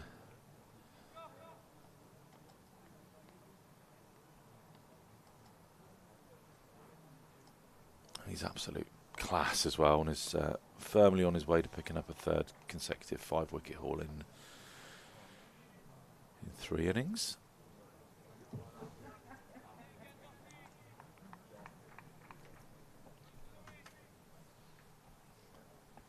God, loads of comments fluffing. I'm trying to keep up with them all, but you're too quick on the live chat today. Over 2,000 now tuning in. Well, I didn't have very many at 11:30. Is that? It was about 1,200. I checked at the. Now it's nearly 2,400. Maybe the sniff of a Somerset victory has got people excited, or they're just woken up from a hangover after the last game of the season celebrations. And they've got the phone on in the kitchen, cooking the Sunday roast, keeping an eye on the live stream. It's good to have you with us.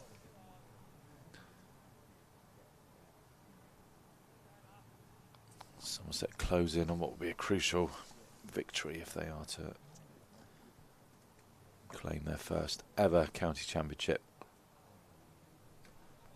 Leach is in again. That's just dealt with by Basteleda. 43 miles an hour, so a little bit slower than he has been bowling.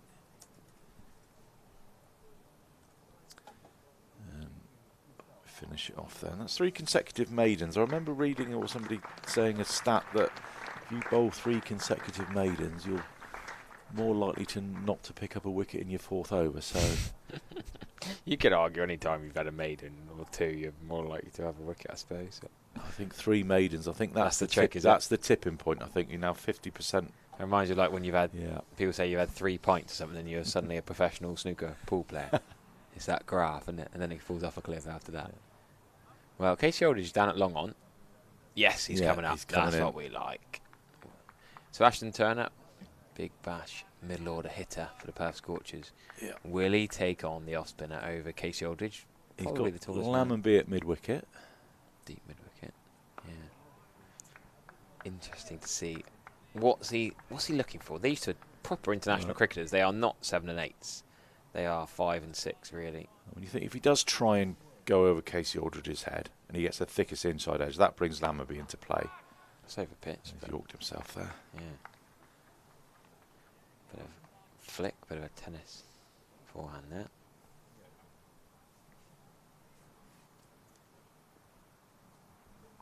Don Bess has got his 7 for Yorkshire. Good to see him doing well. Yeah, Moriarty, 61 overs, wicketless. There's been a lot of spin bowled in the Championship with the Kookaburra ball this week. A nice dry week. Yes, a tiny bit of rain this morning, but generally 4 days of dry cricket across the country. Well, this should be 2 comfortably. Could even be 3. I do wonder whether it's the fact that the spinners enjoy bowling with a kookaburra ball, or the seamers don't enjoy bowling with a kookaburra ball, and just say, no, you can get the spinners on today, I'm going to have a rest, I'm not flogging myself to death. Still wouldn't mind seeing a Goldsworthy and Andy Mead if there's any partnership, just for something slightly different. But I mean, Archie Vaughan's pretty young and fit, and Jack Leach, I reckon he's got 20 minutes more. Andy Mead is a bit of a golden arm as well. Yeah, exactly. I know he did bowl some bad balls and does get whacked, ball, yeah. But he still can bowl you a wicket. And like I keep saying, the runs are irrelevant here. Durham are not scoring 340, even if we see 70 overs, which I don't think we will see. Even this aggressive Campbell Durham side, they're not getting that many runs. So I think Somerset can buy a few here. That's good from Vaughan, because he's a tall young man. He's got to be 6'2", 6'3" in that region, and he was able to get that up and down.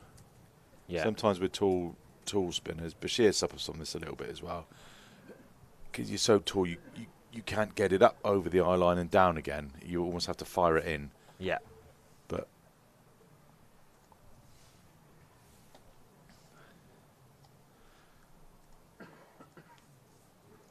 I'm sure we're all sick of ticket ballots by now with Oasis and everything. But if you are frustrated with that, I'll show you that the ballot for the Women's One Day International against the West Indies on the 7th of June 2025 will be a much more pleasant experience. Do pop that one in your diaries and try and join us at the Cooper Associates County Ground for that one. So Leach continues from the River End.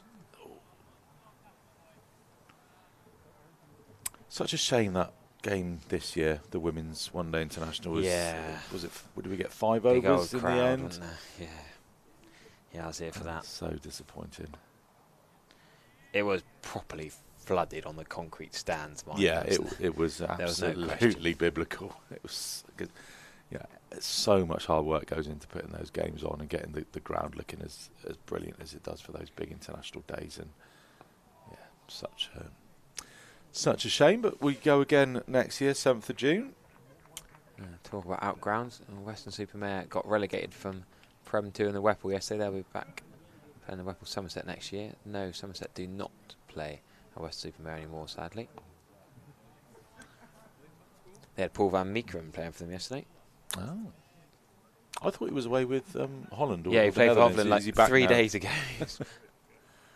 That's commitment. That is real commitment to the cause.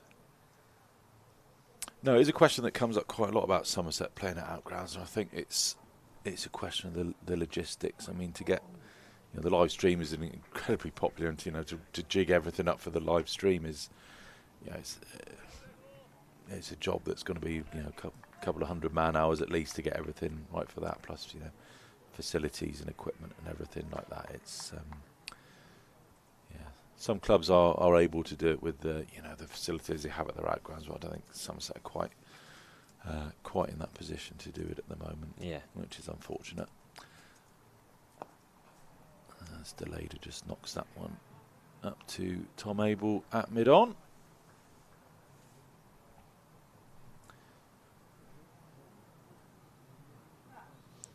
James, you're having a bit of a chat with Archie Vaughan. They've played a fair amount of second-team cricket together over the years. Last couple of years particularly. Over the years, one's 18 and one's 20. I was just thinking there that the Saints and the Dean rivalry, not too much in that they play for rival different Taunton clubs. I see James Rue being 20. It feels like he's been a fixture of this team for years. I don't see James Rue as 20, as daft as it sounds. I do feel like it's been over the years because, from watching him in second-team cricket years ago, I had a mate telling me about playing against James Rue when he was 14, 6 years ago for like St Andrews Threes or something. He's just been around for so long. Did you see that picture that Chris Rue tweeted of the two Rues and the two Thomases on the golf course? Yeah, I did get asked to go and play golf with the Rues at some point. I'm a bit worried about the handicaps. I wouldn't. The level is just ridiculous. Oh, James, a few of the lads came down for a golf day we did at Dainton in Newton Abbot for Max Waller last year, and James just hits it like you've not seen at all. Effortless, we clean. We caught up with them for the the hole for the longest drive. That's turn and bounce Spat from a bit, Vaughan. yeah. And so he's going for the longest drive, as you do on the. If you want to win the beer for the longest drive hole, and well, I've never seen anything like it. Absolutely. If you can can you time a golf ball? I'm not sure, but Yeah, I guess you can. Yeah, if it's stationary, yeah.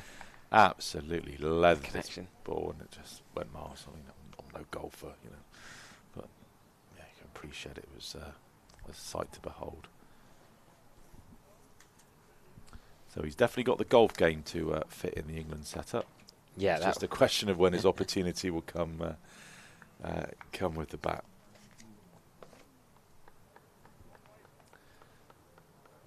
Don't forget Durham up. Got to play Surrey in the quarter-final of the Blast. That's their first quarter-final for 6 years. Yeah, they're going directly to London after the game tonight. They're not going to go back up north and then back down again. That's another maiden from The upcoming lunch interval is your final Archie opportunity Vaughan. during this match to visit the excellent Somerset Cricket Museum. Entry is free, and it's situated behind me on Darchi Pavilion in a beautiful stone barn. There will be a We keep mentioning the speed Jack Leach has been bowling today. So his first innings average speed was 53.4 mile per hour. His second innings average speed is 51.4 mile per hour. So yes, only 2 miles per hour difference, but thanks to Eurolay for them sponsoring this, allowing us to delve into these details. Interestingly, across the 2 innings. Yep, really good addition to the coverage here on the live stream. I'll make way to let someone who's a bit more experienced in talking about spin come on. Leach continues from his favourite end, the River End, here at the Cooper Associates County Ground.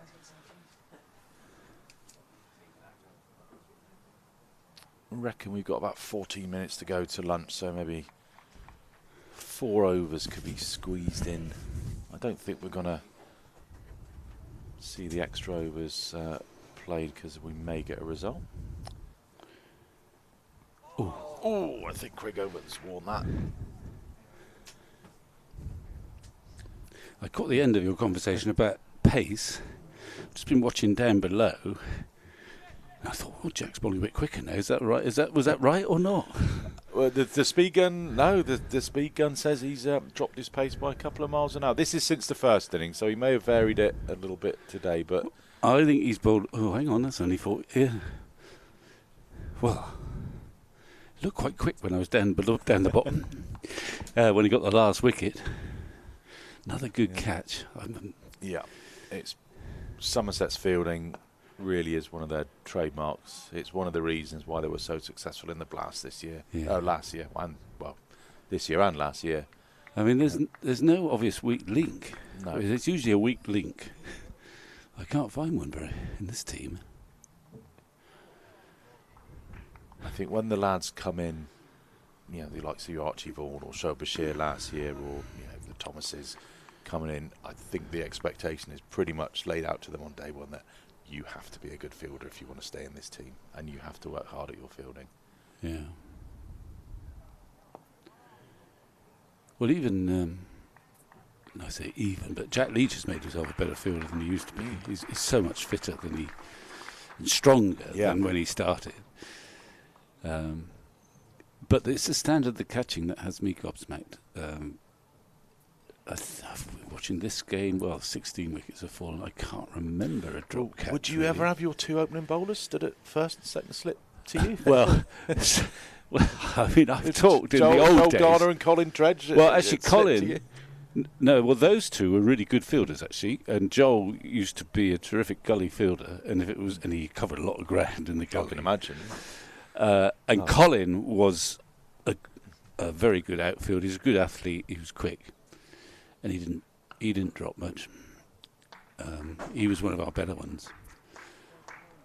But I'm thinking about when I actually just started, and I remember for a sort of slow bowler, you like a good mid-off and mid-on because the ball's getting hit there.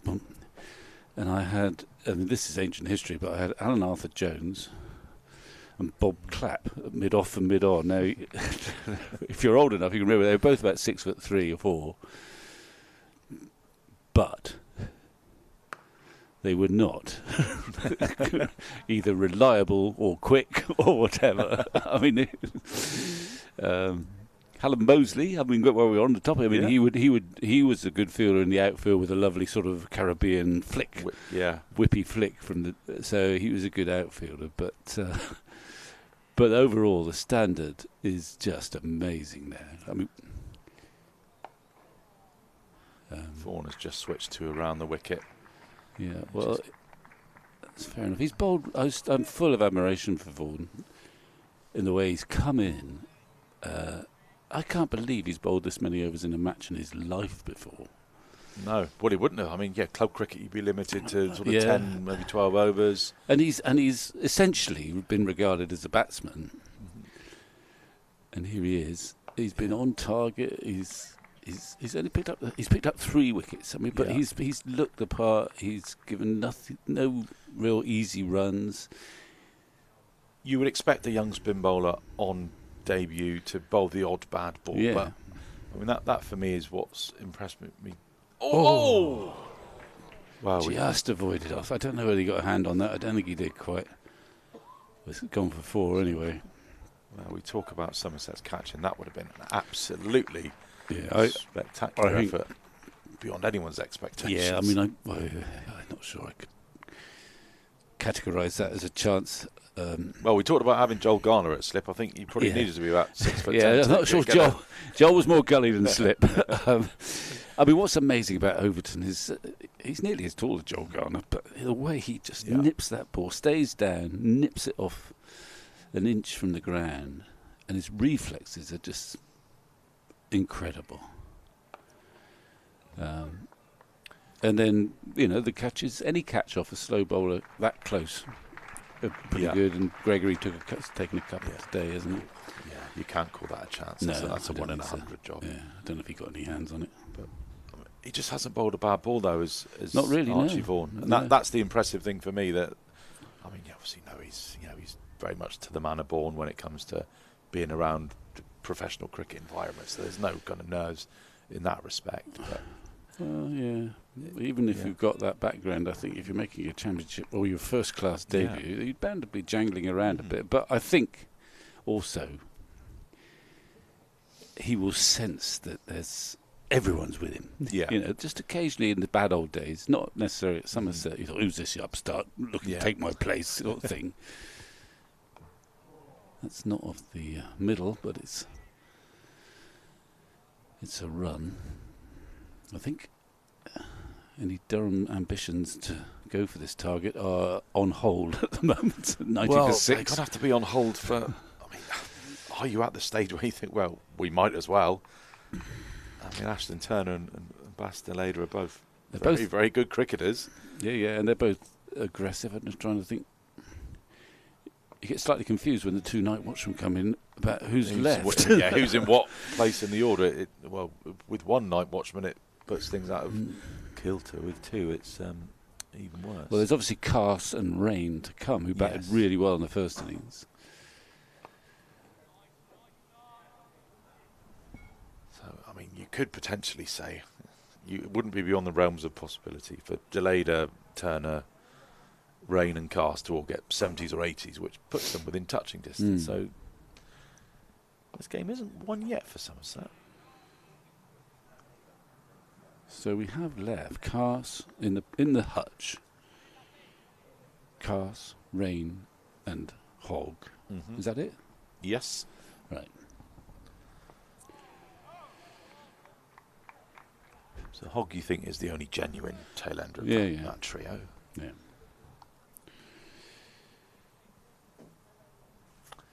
Leach has bowled unchanged this morning from the River End.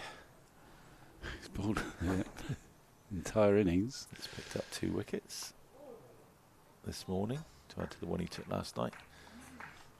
Yeah. And he has the very, very admirable figures at the moment of 21 overs, 10 maidens, 3 wickets for just 28 runs. Very old-fashioned figures they Absolutely. And young Archie Vaughan as well, 15 overs, 7 maidens, couple of wickets for just 31 runs. So between them, well, he's got 3 wickets in the match. 2 have been classic dismissals to left-handers. Yes. and he's deserved. You could argue he's deserved more, but he got a sort of fortuitous one with a sort of ordinary delivery that was flicked to square leg to get rid of Parkinson. But he deserved that one.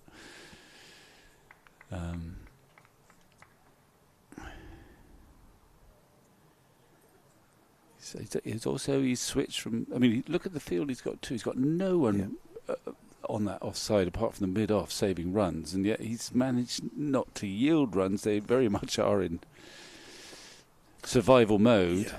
And I think with the amount of turn that he's been getting, playing against the spin through that offside is something they'll be wanting these Durham batsmen to do. But if you over pitch, half volley is a half volley, and once it's that full, you can guide it into those gaps. He hasn't over pitched, but he's just been there on target. I think at the moment everything's in his favour as he switches to around the wicket. Andy Umeed hops over from Silly Point, where he took a very very severe blow off a Casey Aldridge half volley earlier on this morning. Hasn't shown any ill effects. Maybe get himself a massage during the lunch interval before and then around the wicket. Oh, he claims it. What are your thoughts on operating around the wicket as an off-spinner, Victor? Well, I think on this sort of surface, it's your best chance of getting an LBW. Yeah. It also can. I mean, it's great if you can do both. You need a bit of variety. You can change the angle in that. It also brings in a bit more of the outside edge as well, because you're coming from that angle. So it helps to have the capacity to bowl either side of the wicket as comfortably. And particularly on a turning pitch, the umpires, it's going to be quite hard work to get an LBW bowling over the wicket if the ball's turning. The batsman's got to be right back on his stumps. Round the wicket, you can get the LBW with the prop forward. Yeah. So it becomes, I think, more relevant if the wicket is turning. If you're bowling to right-handers, it gives you another option of getting the bloke out. Well, two options, possibly caught from the outside edge maybe, or the LBW comes in. Because nowadays, especially, vast majority of batsmen, when facing off-spinners or possibly facing any bowler, are batting on off-stump. You don't see the stumps. And you can't really get an LBW bowling over the wicket if the ball is turning. So I like the option. But what is even better is to have that. Some bowlers find it very difficult. You have that capacity to bowl from either side with equal effect, and he's demonstrated that in his brief first-class career. It's 3.5 day old first-class career. Somebody's had a career a lot longer than Archie Vaughan is Jack Leach, who's possibly going to bowl the last over before lunch from the River End. We may sneak one more in. I think Somerset will do their best to sneak one more in. I wouldn't be surprised if we see a pair of gloves run out or a couple of mid-pitch conversations between the two Durham batters. I'm sure they'll be very keen for their cottage pie. I think their struggle is 12:58 on the digital clock.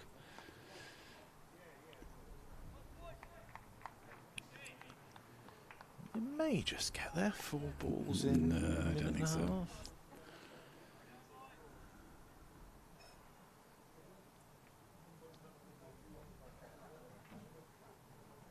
Oh, I don't see the pace of that ball. Banton got excited about something there. That's 52. Oh, that's past the outside edge. That's turned quite sharply. It's well taken. It's good delivery. Looks to me like Leach is getting a lot more turn and bite than he was first thing this morning. Get into a rhythm, and you relax a bit too when you've got a couple of wickets, and he's bowled no rubbish now. The pace is interesting. If you can do it in the ball, it keeps turning. The quicker you can bowl, the better in many ways on a turning pitch, because the batsman hasn't got so much time to adjust. But sometimes it doesn't keep turning when you bowl faster. But in India, that's why they picked Shoaib, essentially, his capacity to bowl at a good pace, fast pace for a finger spinner, on pitches they expected to turn in India. That's why he got the nod. Oh, Somerset you're are right. I think sprinting you're around. right. You're right. He whistled through that over. Now is It still says Mike 12:59. Burns is looking at his watch. I think Rob Bailey, he likes his Somerset are lunch. urging him to sprint. They're in position. Give him the Archie cap, Vaughan is virtually- and off yeah. we go. Well done. Shoving his cap in the umpire's hand, getting ready to go. 12:59. Yeah. So this This will be the last over before lunch. It's been an okay session for Somerset. I mean, it took a while to get that foot. It needed you to come into the commentary box, really. Well, I mean, I don't want you to take all the credit. I was just going to come back to what you were saying about paces, because sometimes it can take you an over or two to work out what the optimum pace is to bowl on any particular pitch. Oh, that's 4 runs. Yeah, well, I mean, that is a half volley, but he's excused that. Yeah. And it's, he's got very little protection, so it was sweetly put away, but he's allowed that. Yeah, Somerset have definitely looked more threatening since the rain interruptions. Young Vaughan's in again. It's still grey, isn't it? I mean, in a way, it's surprising the lights haven't been turned on. I was very surprised when I got here this morning and saw that they weren't on. I think the quantometer is it's got a little bit darker now, although the ground doesn't seem to have. Yeah, I mean, it doesn't the usually come from the quantox, but it's misty grey over the quantox. We've ticked over to 1 o'clock, so this definitely will be the final over before lunch, unless the umpires. They can't decide. They'll be keen for lunch. They'll be keen for lunch.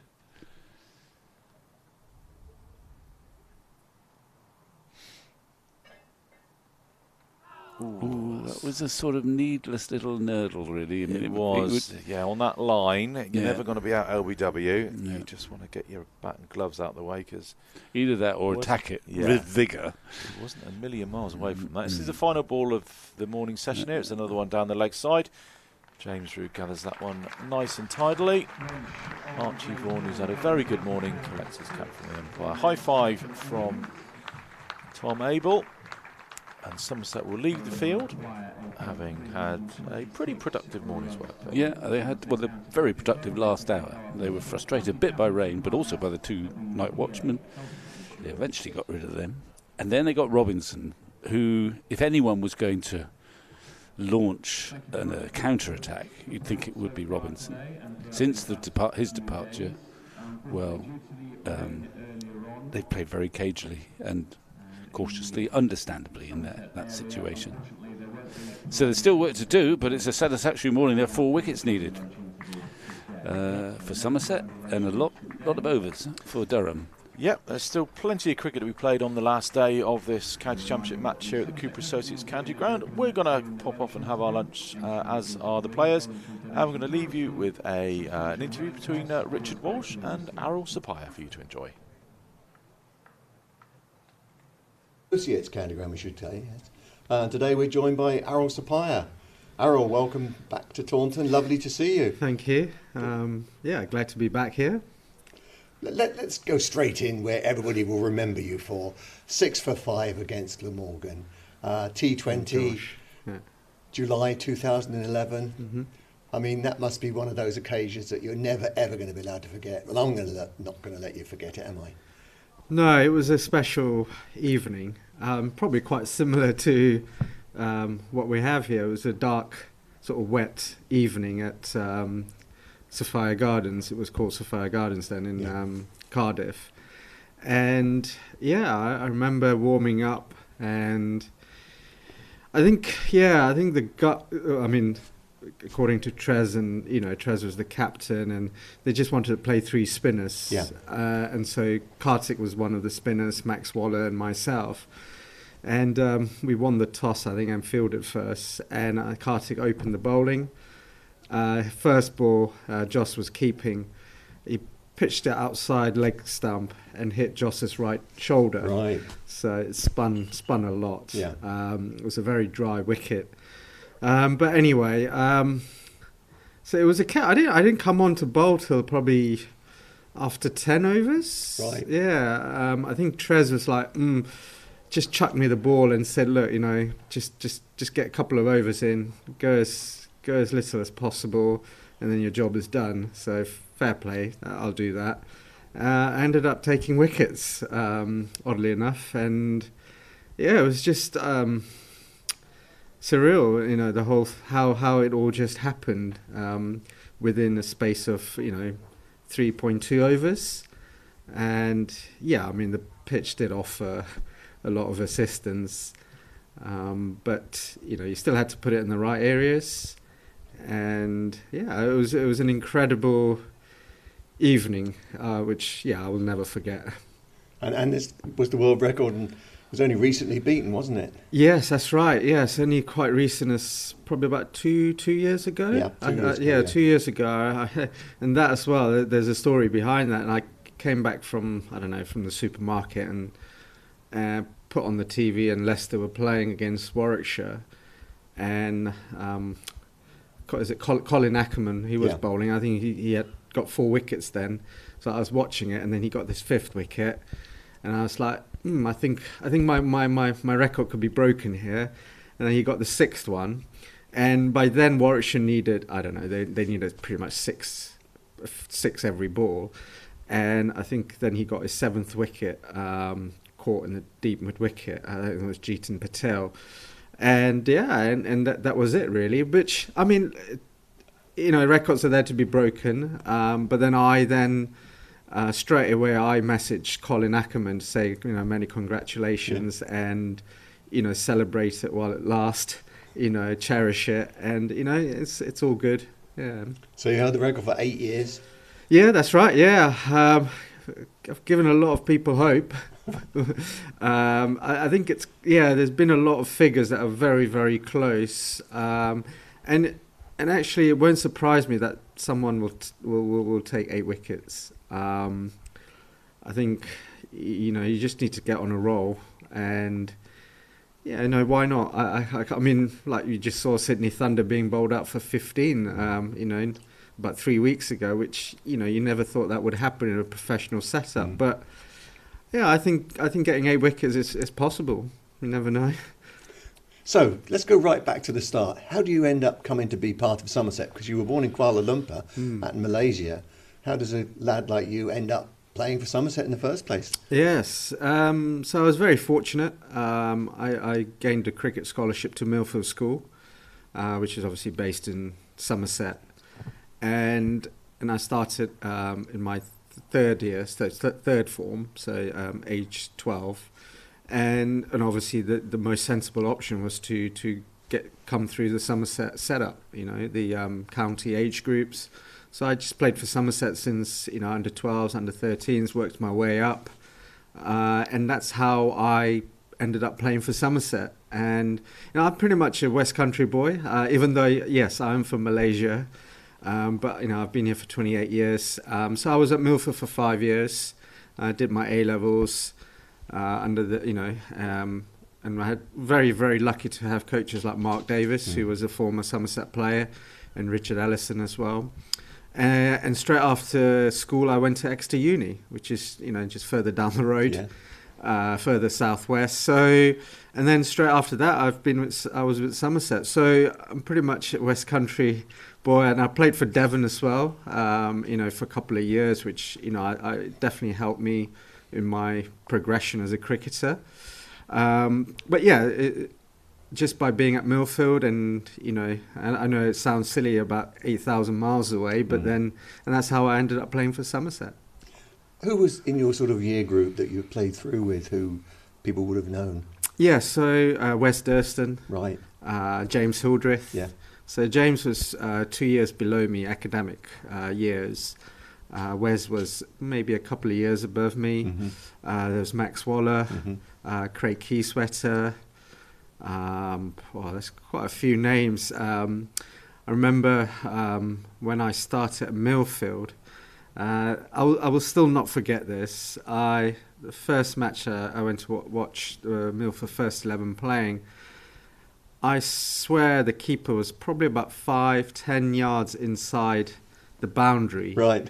And the bowler was running in and letting go of this ball, and it was Simon Jones. Really? Yes.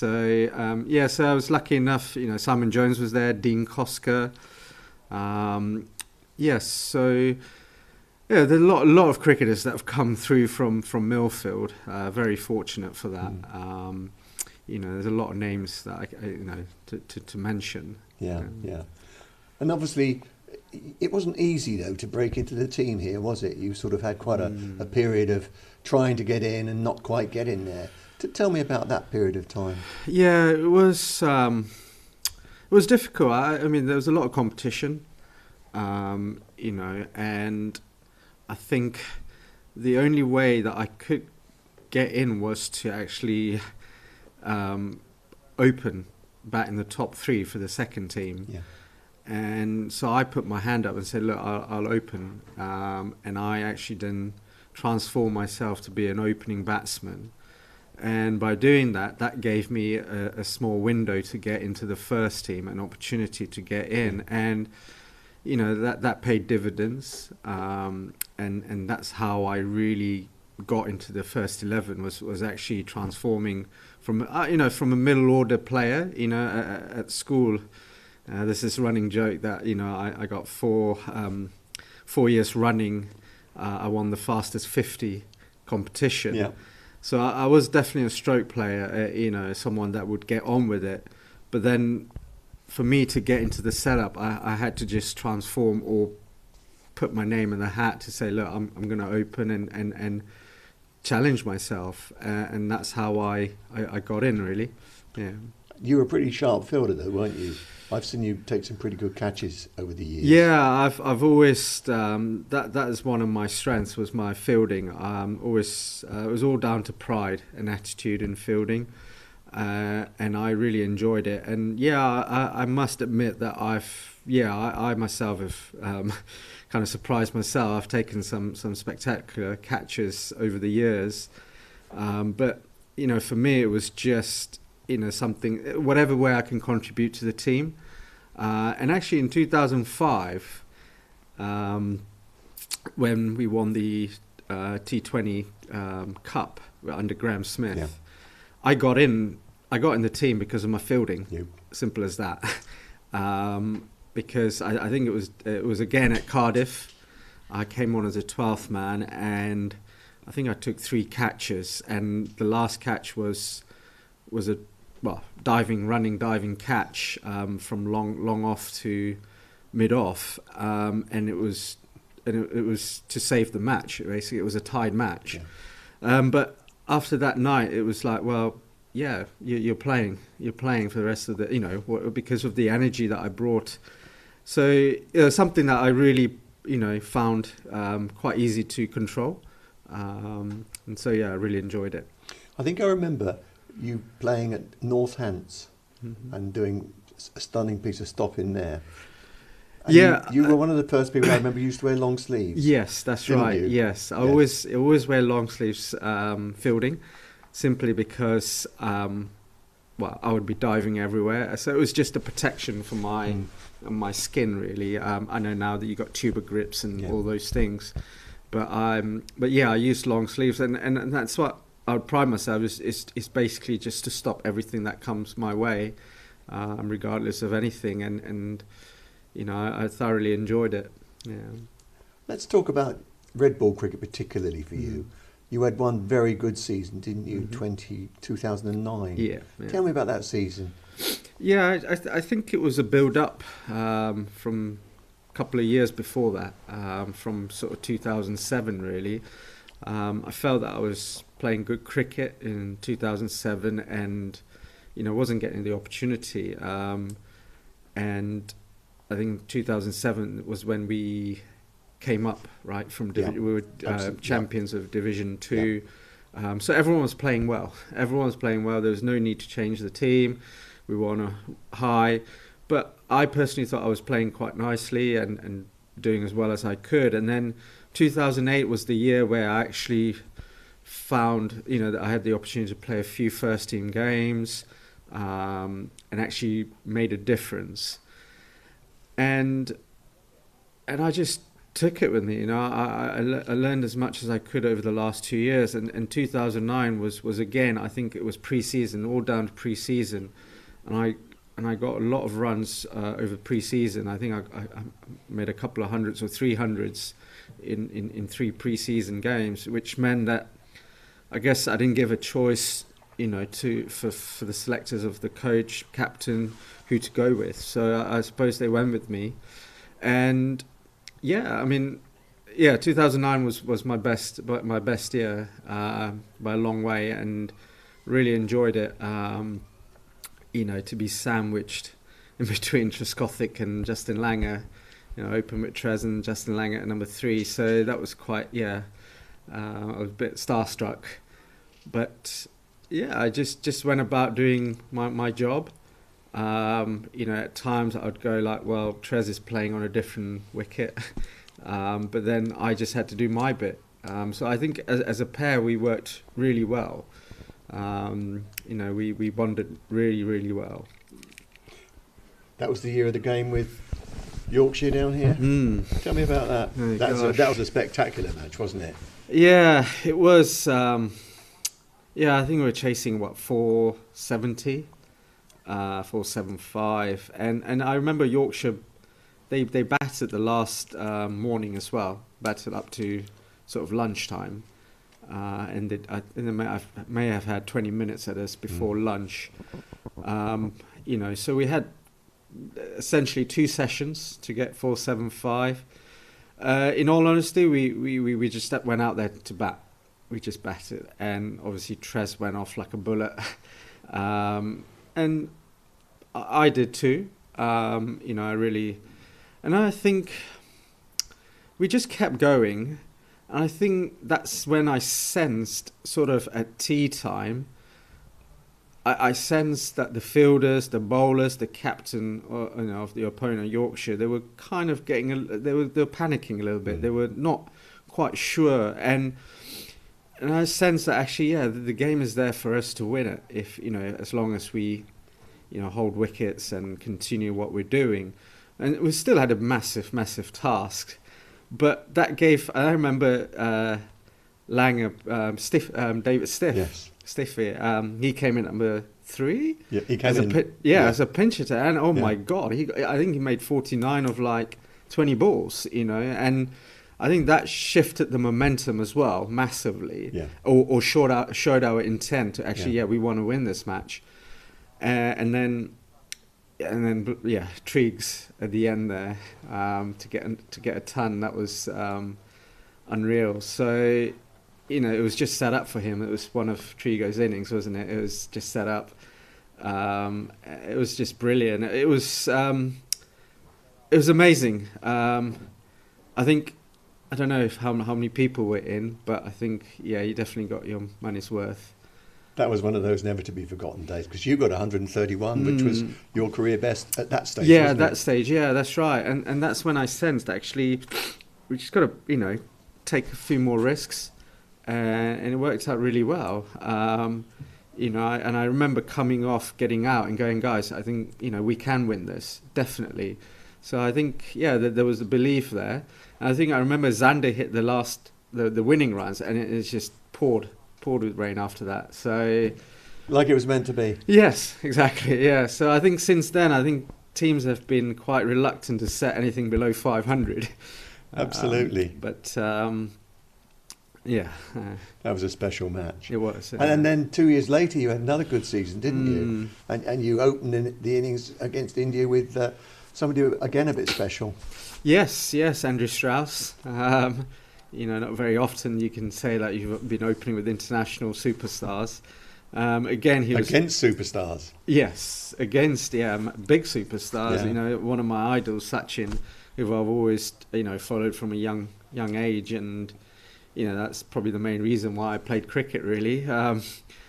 But it was. I remember we had a match at Nottingham the day before we finished a 4-day match. Yeah. I don't know what the result was. I didn't think we did too well, or I didn't do too well at Nottingham. And I was obviously travelling back, and we didn't get back till about 10, 11, in the evening. But next day presented itself, and it was a fresh day. It was a good day. It was a nice sunny day to bat. we won the toss and we batted. Usually, traditionally, the touring teams bat first, but I think, we were having none of that. I think Strauss was quite adamant that we do what we need to and try to lower the morale of the Indian team.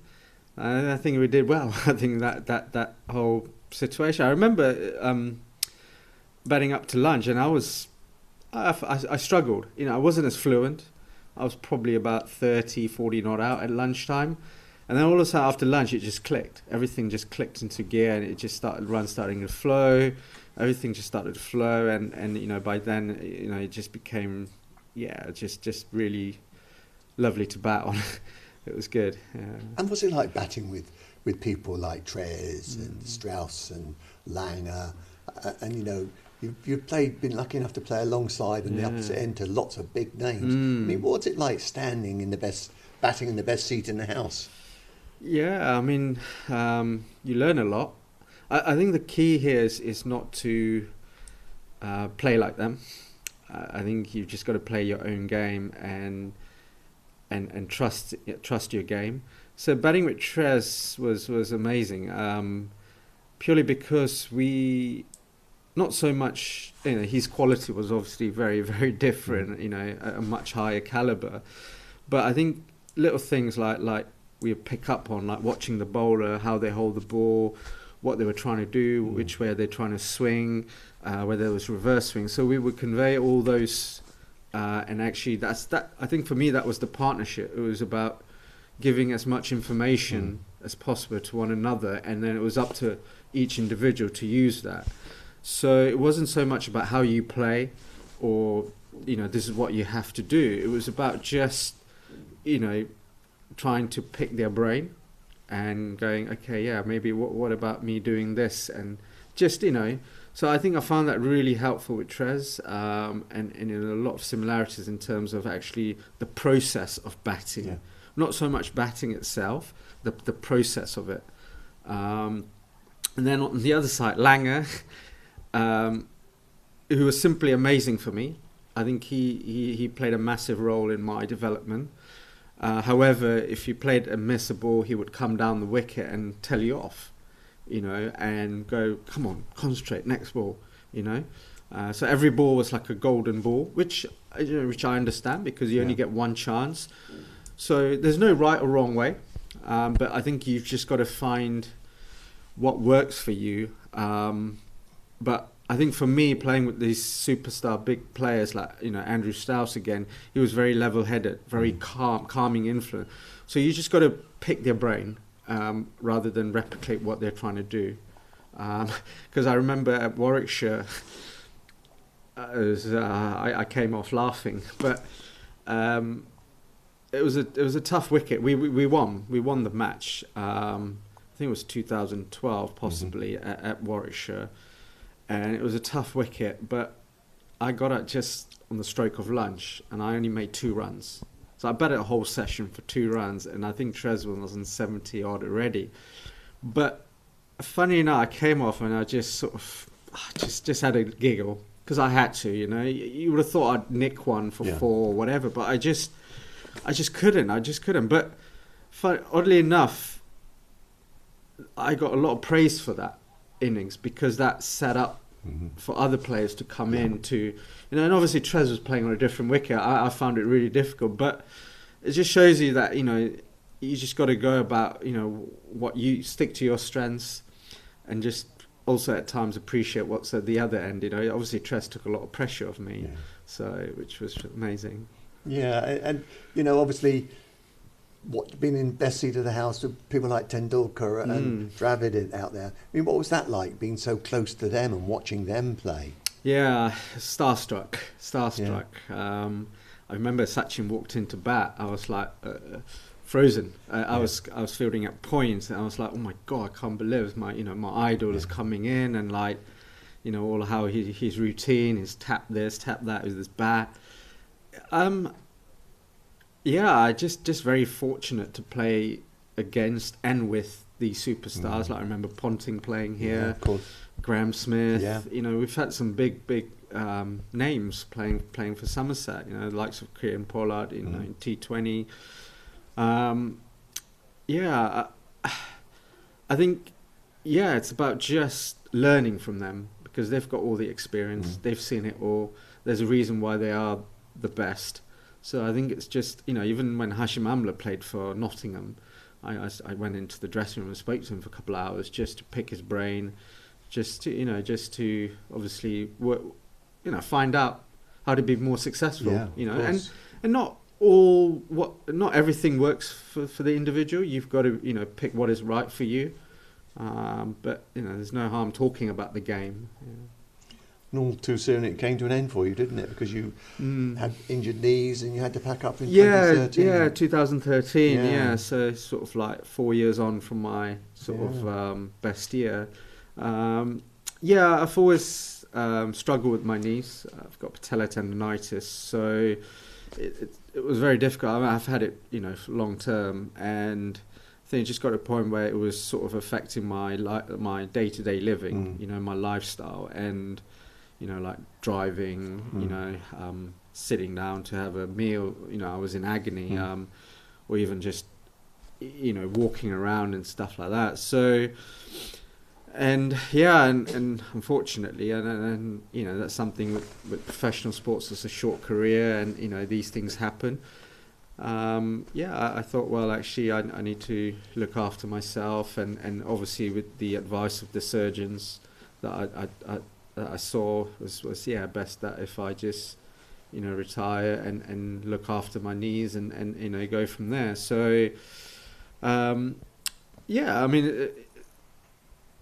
it was obviously very sad to retire under those circumstances, but again, you know, I think I can honestly say that I've given everything, like put my hand up and worked hard for it, and I've enjoyed it. So, and you know, you just got to make the most out of it. And what about one or two sort of special moments? I know that, you know, that ton in that game against Yorkshire here, and again with Straussy and the wicket haul, but one or two other little sort of moments, things that I might not pick out as highlights that you might want to remember. Yeah, I think it was against Northamptonshire, T20 match, and Alton Chigambura, who was the overseas player for them from Zimbabwe, and I came on to bowl and I got him out my first ball. But I think that, because I think it was the quarterfinals, home quarterfinals, but that was a turning point as well. For me, that was quite, you know, high up there on one of my sort of list. That's quite. I remember, because you had a long time in the changing room with a whole range of people, didn't you? Yeah. So there must be one or two little things that maybe sort of click there for you. That's going back quite a while now. Must be a Trigo story somewhere. Trigo. Yeah, you remember. Was it changing those and the Colin Atkinson Pavilion back in the days with Big Graham Rose and all those, you know, Piran Holloway and all of that, and you know, Jamie Cox was captain then. This, I guess, my debut 100 first class at Derbyshire. Right. There were three of us from Millfield, so it was me, Hildreth and Wes, and we all got hundreds.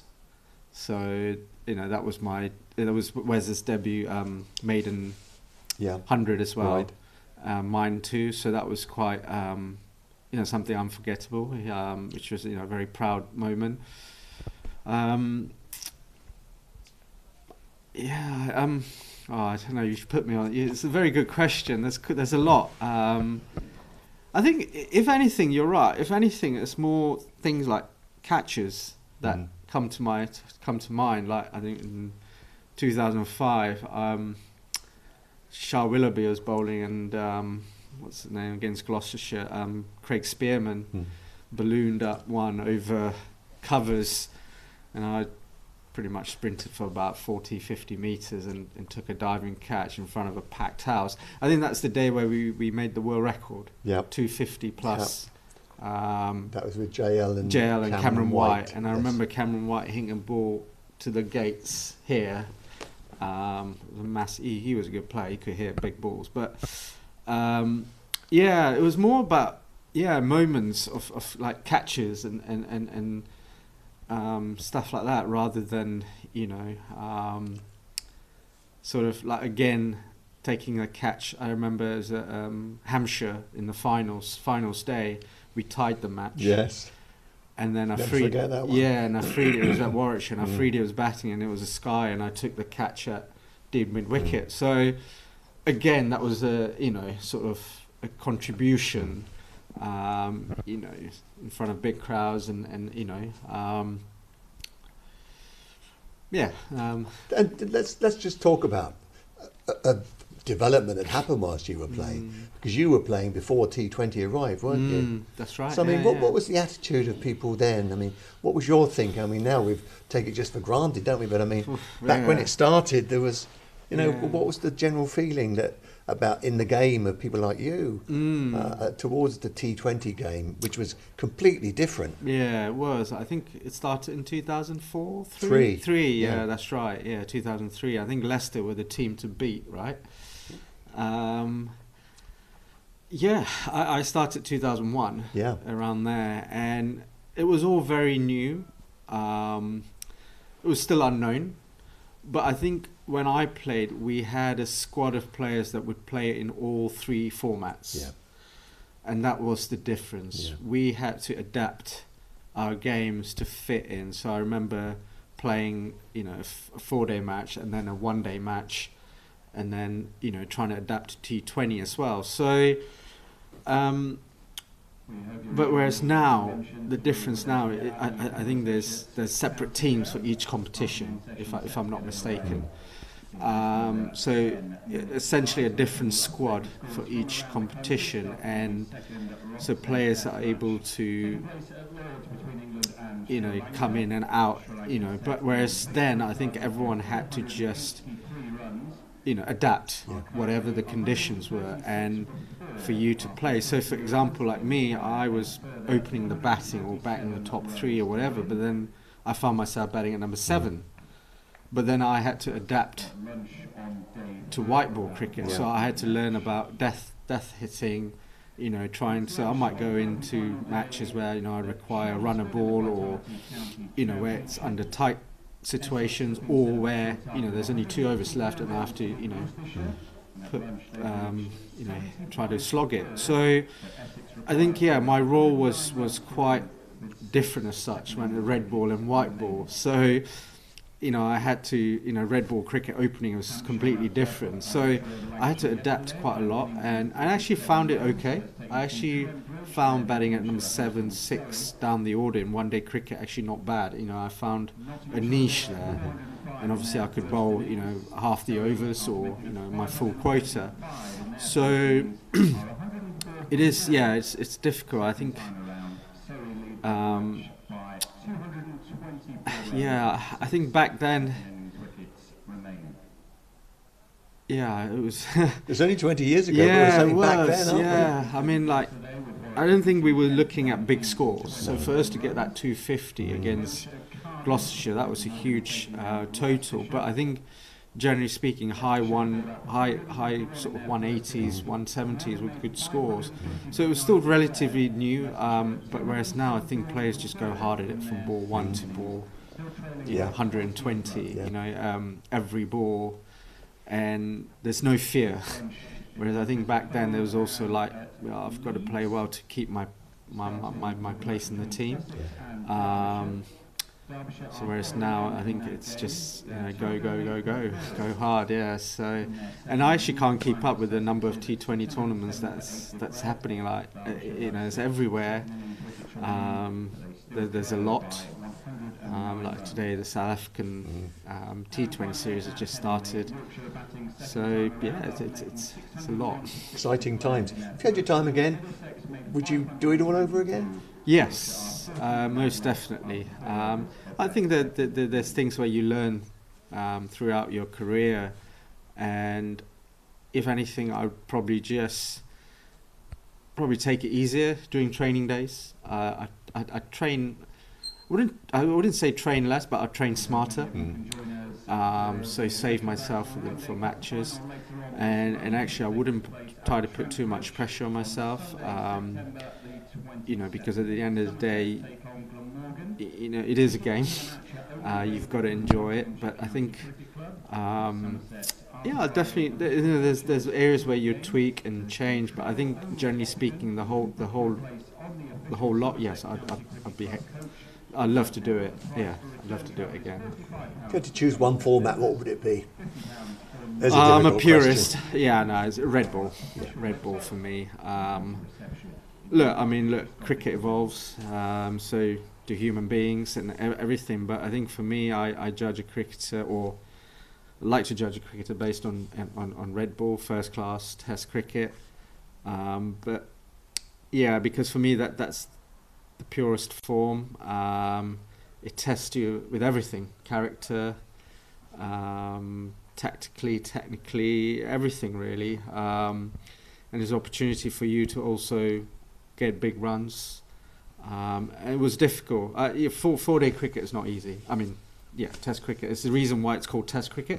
Get the test of everything. Your, stamina. It's because first innings and second innings, or playing the first and fourth innings, is completely different. The pitch changes a lot, so you got to adapt. Yeah, conditions change a lot. And now you're back living in Taunton. Yes, I am. Yes, I had a brief period in London for 3 years. Unfortunately, I wasn't too well. So I had all my treatment up in London, and thankfully I thank the PCA for that and people around me to support. But yeah, now I'm back in Taunton, sort of familiar surroundings, familiar faces. Really enjoying it. Great, and obviously still follow the cricket here. Still come and see what's happening. Yes, definitely. I have done over the last few summers. Still keep in touch, obviously not with James Hildreth now, but he's obviously just retired last summer. But likes of Tom Abel. Somerset will always be part of me. It's always been and will always be part of me, and it's great to come back and actually see the supporters as well. On the Gimlet Hill. Yes, I see a lot of them, and they still do recognise me, which is great. And Tractor is always there. But no, it's great. It's great to come back, and it's a very warm, friendly, family-orientated place. And Somerset cricket for me is special. I always have a special place in my heart. Brilliant, Errol. Thank you so much for being with us today. Thank you. Great to hear you talking about Somerset with so much affection. We've always enjoyed seeing you down here, and we look forward to seeing you in many, many years to come. Thank you very much indeed. Thank you. Thanks.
Please welcome back match umpires Mike Burns and Rob Bailey.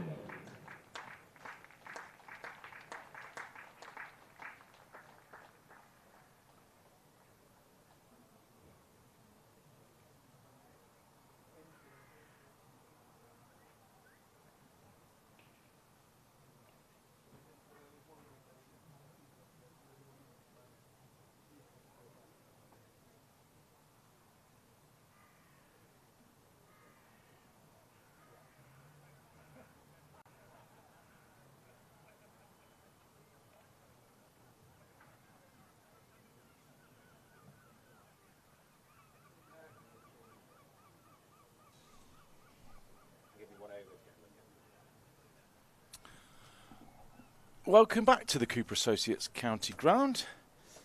Umpires Rob Bailey and Mike Burns are just having a quick conversation with Somerset's bowling coach Steve Kirby as he's taking the practice stumps off. Lewis Gregory is leading out Somerset for the second session of the final day of this county championship match, where Somerset are in pretty much an impregnable position in the sense that they're probably not going to lose the game, Vic. Yeah. It's just, can they get these 4 wickets for victory? Well, there are a minimum of 58 overs remaining, and the rate they're bowling them, they actually bowl a few more than that if necessary. You would hope and expect that they can get them, but you also know, especially here, you take nothing for granted. Jack Leach is going to keep going. Yeah. He's tireless. He's bowled from that end for all of this innings, 22 overs, 3 for 28. He's patient. He bides his time. Got better again, actually, as he went along this morning. Got a couple from the outside edge, but it's the odd ball that does something significant, and then you get passages where they seem to be middling, mostly in defence, everything. It does turn. It doesn't turn that rapidly very often, but it does spin. So it's definitely going to be Leach, and we'll wait and see what happens from this end. I expect Jack Leach will have very much got the pace of this pitch now, know what speeds he needs to be bowling to get the most rewards out. We see Craig Overton on his knees. This is more or less the same field that Jack Leach finished the morning session with, and he's on the mark. First ball right on the money to the Durham batters, who are Ashton Turner on strike. He's not out 11. And Bastileda is at the non-strikers end, unbeaten on 7. I expect Vic over the lunch tables in the Colin Atkinson Pavilion. There's a strangled appeal. The chat from Lewis Gregory and Jason Kerr would have been just keep going as we're going. I guess so. I mean, I did see Overton loosening again. I think in this sort of situation, you're looking for your spinners to get the wickets, but it would help just to break things up, especially for Vaughan, who's not used to bowling, over after over after over. He's done really well.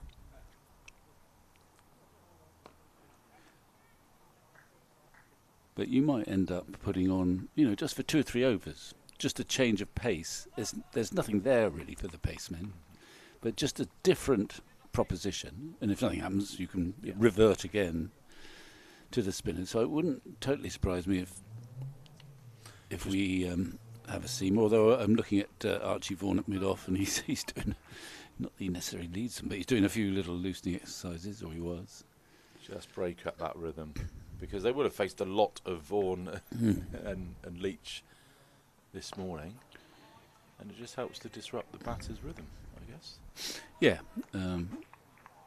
we'll wait and see which way Gregory goes.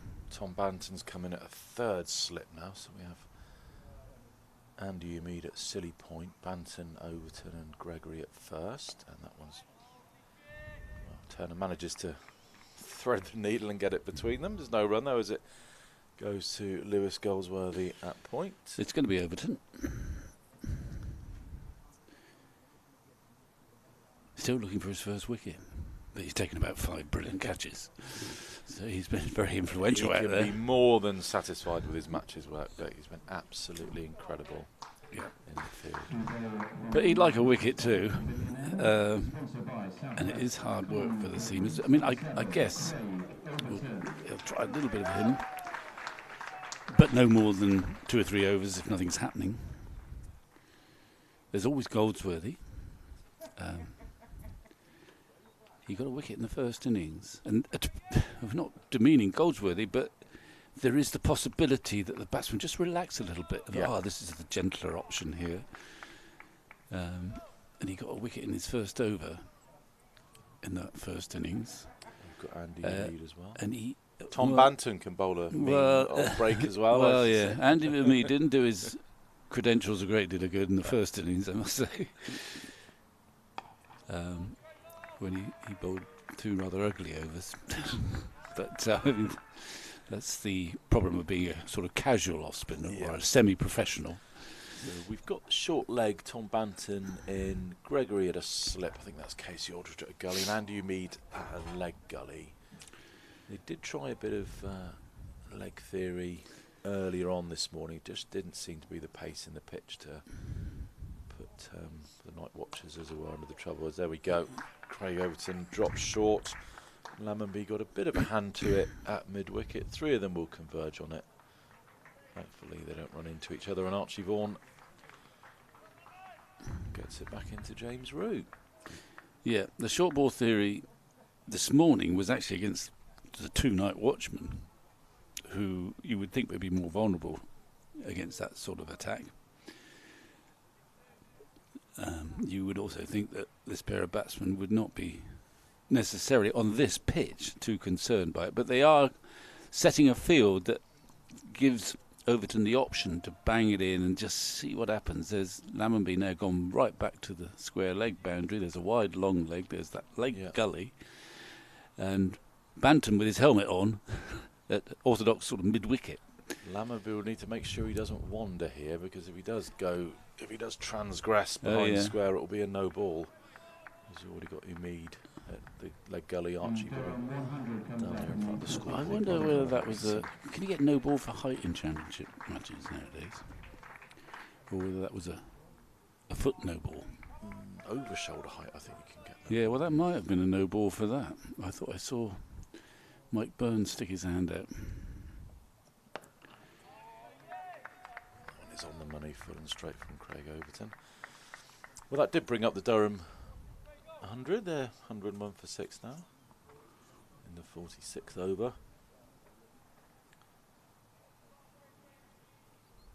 I think, as we saw this morning, that you've got to work for your wickets. You've got to plug and plug and plug, and then all of a sudden things can happen very, very quickly.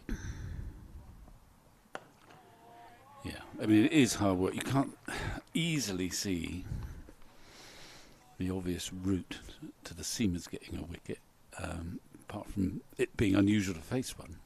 You need a bit of batsman error. Yeah. Because we haven't seen much movement. Bit of batsman error, a bit of extreme pace, reverse swing, which I don't think we're going to see from this. No, it's been a bit damp and lush green Taunton outfit, which will have retained a little bit of the moisture from the brief shower we had earlier, and that's I think Turner just sort of let that hit him on the backside, isn't it? Yeah, he did. He's a big man. It's quite difficult for him to duck under everything. Oh no, it's off the bicep. Oh, right. He's not going to rub it though. It was the Steve Waugh, don't rub it. He's a West Aussie, you see. Tough. What should they say? Yeah, I do agree though. It's difficult to see where Craig Overton's going to pick up a wicket. And the very ball after you say something like that, he knocks middle stump out the ground. So no, not on this occasion. Tempted fate. Well, finishes his first over, then he's bowled 4 overs, a couple of maidens, hasn't taken a wicket and gone for 9 runs. As I say, it won't be a long spell unless something starts to happen. But I can understand you want to break things up for Vaughan a bit. He's not used to bowling over after over after over. And so I think he's kind of doing pretty well at it this morning. Yes, he has done very well at it, but he certainly hasn't looked out of his depth at all. Not at all. Compliment to him. So there's 3 slips for Leach. 3 slips. You wouldn't think there'd be space.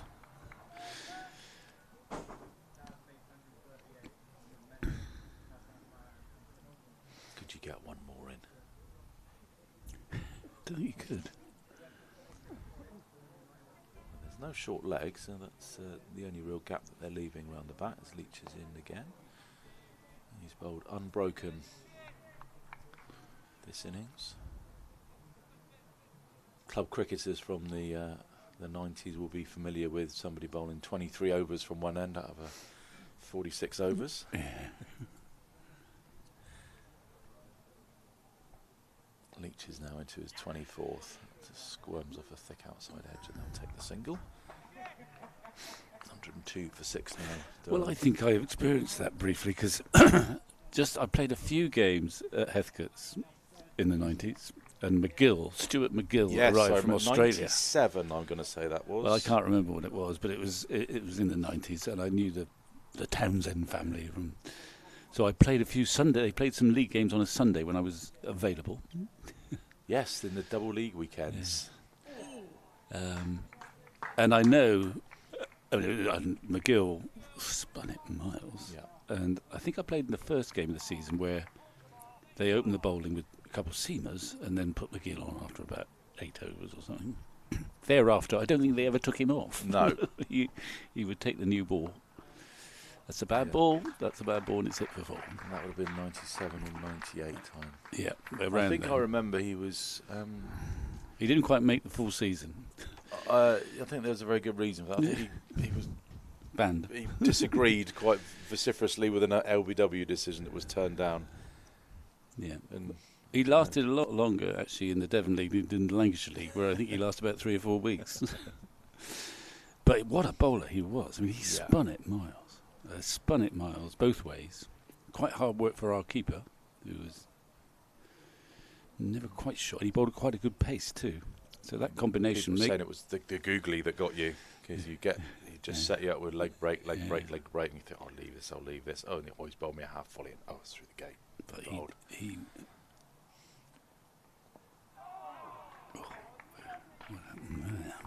got more side spin than Warne. I think Warne was very much sort of overspin towards first slip, whereas McGill was very much not as much overspin and top spin, but he would generate a lot more side spin.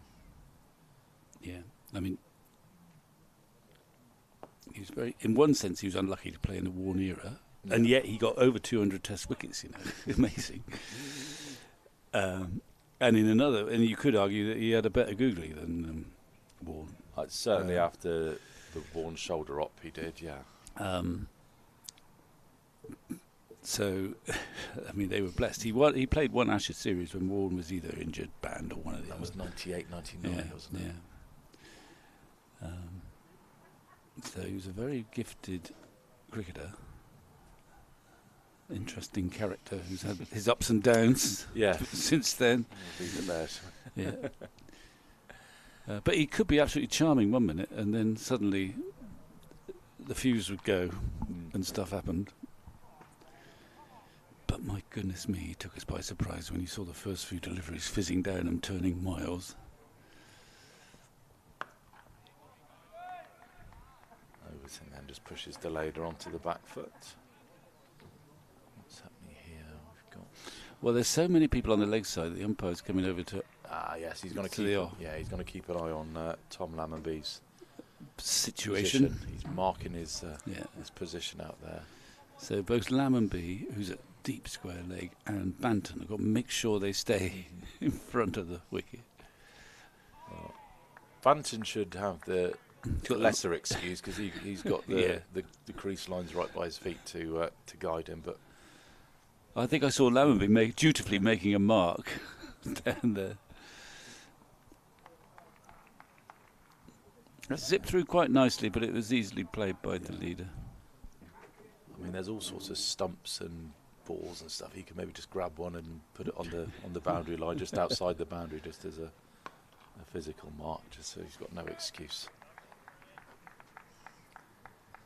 Does look like Overton's plan here is maybe just to try and push Delader back and then slip a fuller one in.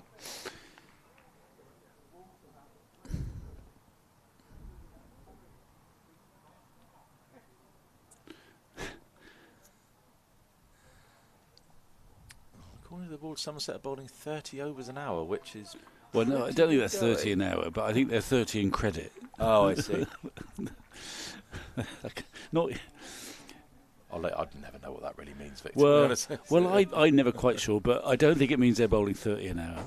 I think during the match, you can be either plus, usually it's +2 or +3, or, more alarmingly, you're -5. But I think they do it per game now, and as I was saying, years ago, they did it sort of over a long period, like half a season. So you would get some absurd times cricket when you knew you were behind on the rate for that half a season, And if you had a dead game, you almost got the cooperation of the opposition, and suddenly you'd bowl 35 overs an hour. Zoom, zoom. They pat it back, and you're rescuing your over rate and getting rid of that fine. Overton's in again, man. Bit of exclamation there. Doesn't quite feel like he's going to make much of an impact. No, with this pitch. well, it's worth a try. It's definitely worth a try. They've still got 54 overs to take these remaining 4 Durham second innings wickets. I mean, he's a fantastic bowler for Somerset over a number of years, but yeah. I mean, I think there is. feel like the right time for. No. Well, a couple overs is fine. They might not give him another one. I actually would now. I think I might. Just in the same vein of 2 or 3 overs, let's try a bit of Goldsworthy. Yeah. Get the ball gently, at gentler pace, but spinning away.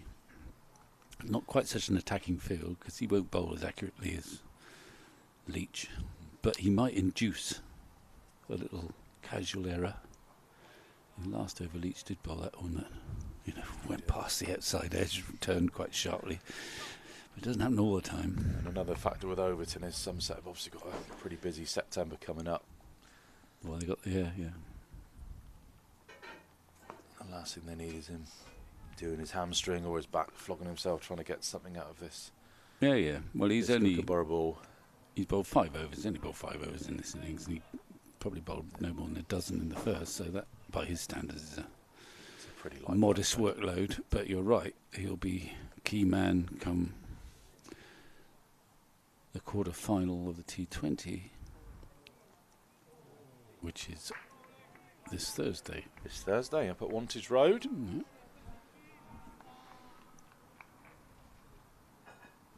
Hope to get as many Somerset fans as possible making that trip this Thursday night. I think I'm going to be sharing a car with Harry. Oh, he's bowling! Oh, has he? No, he hasn't. Oh. But he's hit him on the pad, and we'll have a replay in a minute. I just saw a bell flick up there. I tell you what, it's a damn good shout. It's hit him on the back pad, and Judge just missing off stump. That was close. Could easily be given off, and the absence of a shot also sort of usually gets an umpire's finger twitching. But as Tom Abel, his LBW last week up at Edgbaston was I didn't see interesting one. We'd like to see it again in a minute, but we mustn't agonise too much. But wide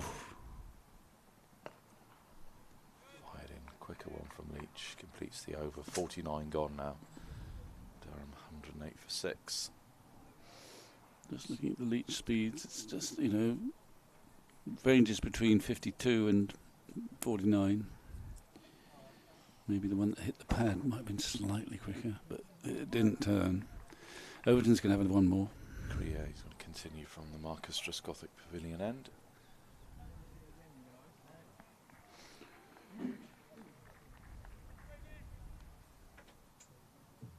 Somerset yet to make the breakthrough since lunch. We've been playing for just coming up to 20 minutes. Short again, you can just see the time delayed has had just to duck inside the line. Yeah. Now there's no real pace from. I mean, I see. The ball. I think 3 overs is enough, and in this game, if you are going to bang it in, I actually think Aldridge has looked as likely to induce an error or a really good bouncer as Overton, who is belting in.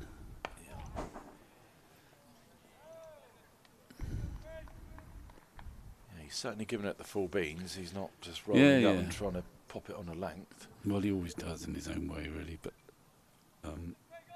there is no movement. And there's no real reverse swing, I don't think. Lewis Gregory's just had a little chat with Casey Aldridge. He's swinging his arms. I'm not sure if that's a nod that he's going to have a... Maybe he'll have a go in this end. I think you keep Leach going.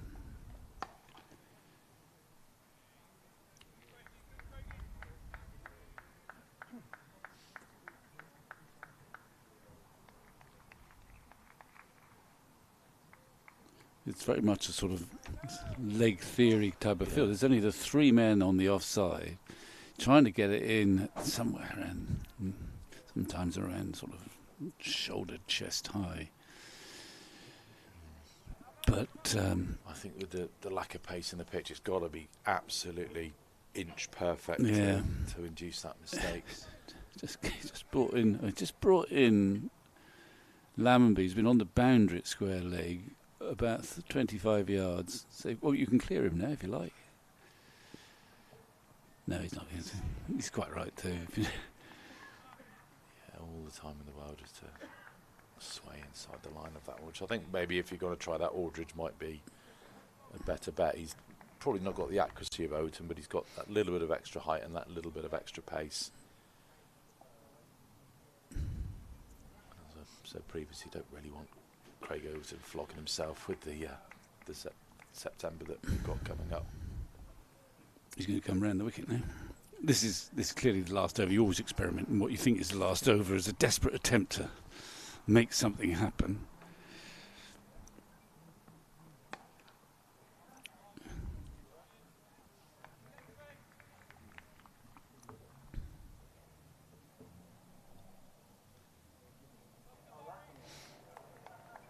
Last ball of the 50th over then coming up.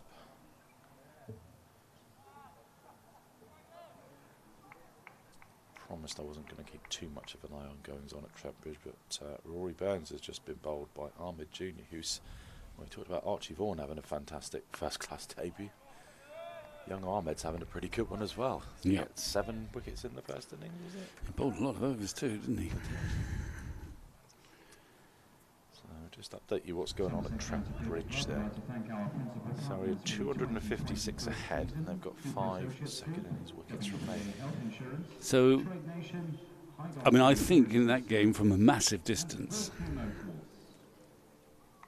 Surrey will declare, but I think they'll only declare when they think they're safe, because there's no real urgency for them to risk losing because of the size of their lead in the championship and the fact that they'll get 8 points for the draw. Just hope that they Notts collapse in a heap. They might Notts might collapse in a heap, but it's important for Notts to get those 8 points as well. Well, we were talking a few overs ago about the old Devon League days of 2 bowlers bowling 23 overs. Patterson, White and Ahmed have bowled unchanged for the whole 43 and a half overs of the innings. Have they really? Patterson, White's bowled 22. So one assumes that it is turning a little bit there, but or not doing much. It's probably a similar pitch to this, in fact. I mean, if it's anything like the one that Somerset played in the championship a few weeks back, or a few months ago now, actually, it'll be pretty dead on that last day. That has turned.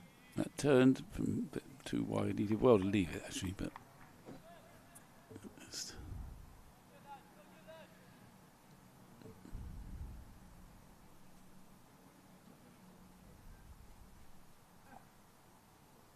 Leach again, just a bit wider of the crease.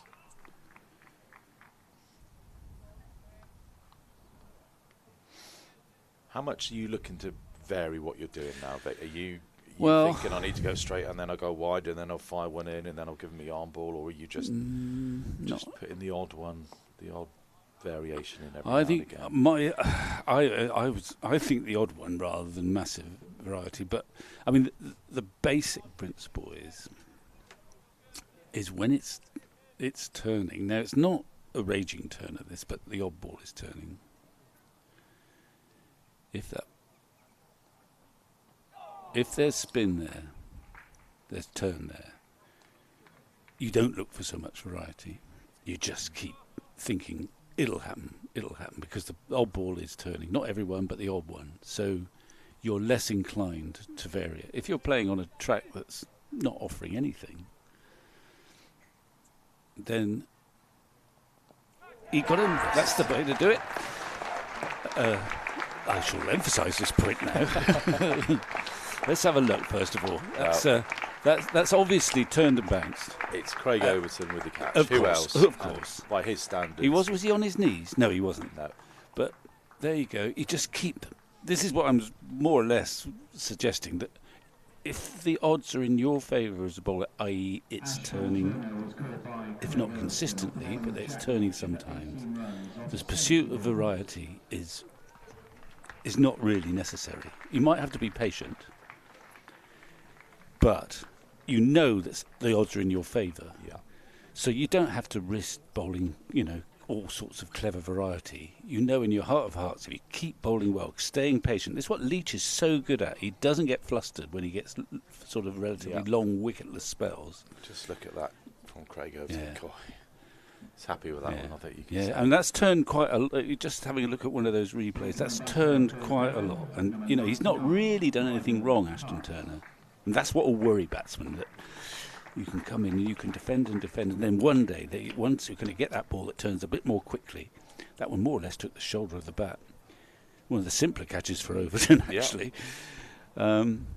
But conversely, if you're bowling on a wicket where there is no help off the surface, again, you can overdo it, but you've got to try and create pressure somehow, and that might include changing your pace, changing your angle.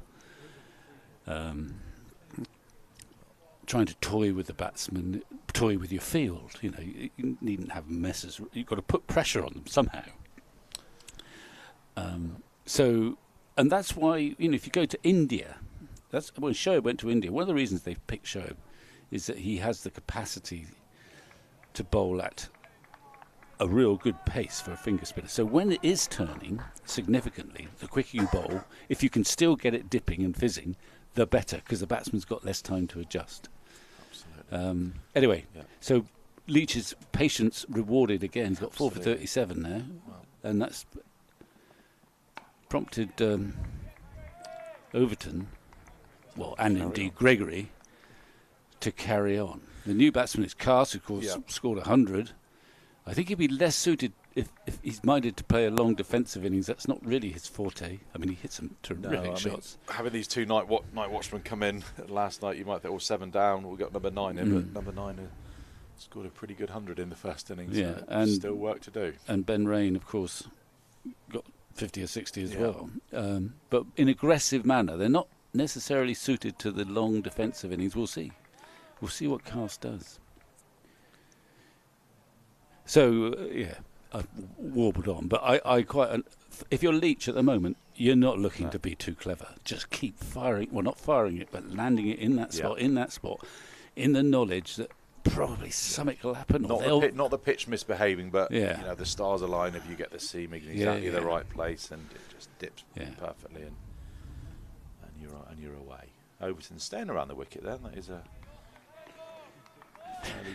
very short ball. It's not just keep running really down the wicket, threatening anything unless the leader is. Well, he's going to come over. He's going to come over the wicket. I think they quite like him to bowl to Cast, because Deleda hasn't actually looked in much bother. No. I mean, he's left ducked and swayed pretty well. Played a couple of nice pull shots as well. So Overton is now back over the wicket. And that's a slower Yorker. Well, he's signalling Baz Deleda, said, he's just bowled. I don't know if he did, but it could have been almost an off-cutter. I'm only going by what the hand signal Deleda gave us. Don't worry, I spotted that one, Craig. There's the old off-cutter. I suppose what you were saying about Jack Leach just keeping to the plan is now kind of, it's the inverse for the seam bowler, who is exactly. He's operating very much without things in his favour. Yeah, but the two things he can do is helpful. I know that they're only batting to survive, but it still helps if batsmen, they like scoring, even if they're...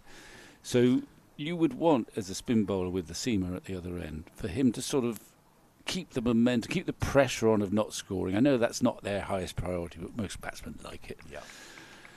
And also you sometimes get someone lodged at your end as a spinner. If it's helpful, the burden should be shared a bit.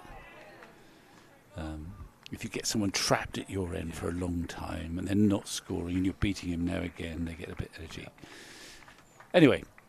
Jordan Clark is out. Sorry, 144 for 6. Are we daring to dream, Vic? Are we daring to dream? No, don't dream about that, because I haven't seen a ball from Trent Bridge, but my guess is it's one of those surfaces. They've almost got enough to be safe now, I'd have thought. 260 on? Yes. I think all you can hope for, I don't think Notts will be cavalier. I haven't actually studied it that carefully, but I think they would take the extra 8 points rather than risk going boldly for 16. Where they're in the shake-up. In the relegation area, so I mean, if they do, they go above Lancashire. If they do win, it's a big win. But if they draw, they go above Lancashire. Anyway, it would be nice to watch Somerset wrap this up in the next few minutes and then decamp to the Ring of Bells to watch Nottinghamshire pull off a stunning victory up at Trowbridge. But well, it only takes 3 balls, but it might take 3 hours, you know. Leach will be doing his best to make it 3 balls. I mean, it didn't quite carry, but it took the edge, didn't it? Overton slaps the turf in frustration. Well, I don't think that was... he looks disappointed, but I don't think he looks... I'm actually quite surprised that he's in that position, that he's got his helmet on. And that I don't think he's in danger unless they really went for the old reverse something or other. I think that's it. That's such a common shot these days that they... Oh, yeah, in this situation, though. I tell you what, I don't know. He doesn't know how that hasn't hit off stump. I'd like to see a replay of that. And we're going to. See those orange bales flick. How is this missed? Oh, it's just gone straight on. Oh, my word. That's a coat of... I missed the stumps, missed the...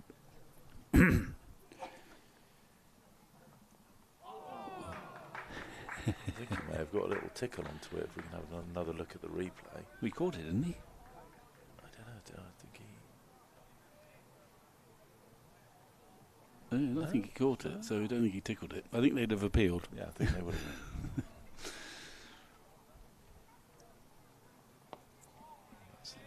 You always think, too, as a spinner, as you think, it's that first 20 balls, the new batsmen, they're so much more vulnerable.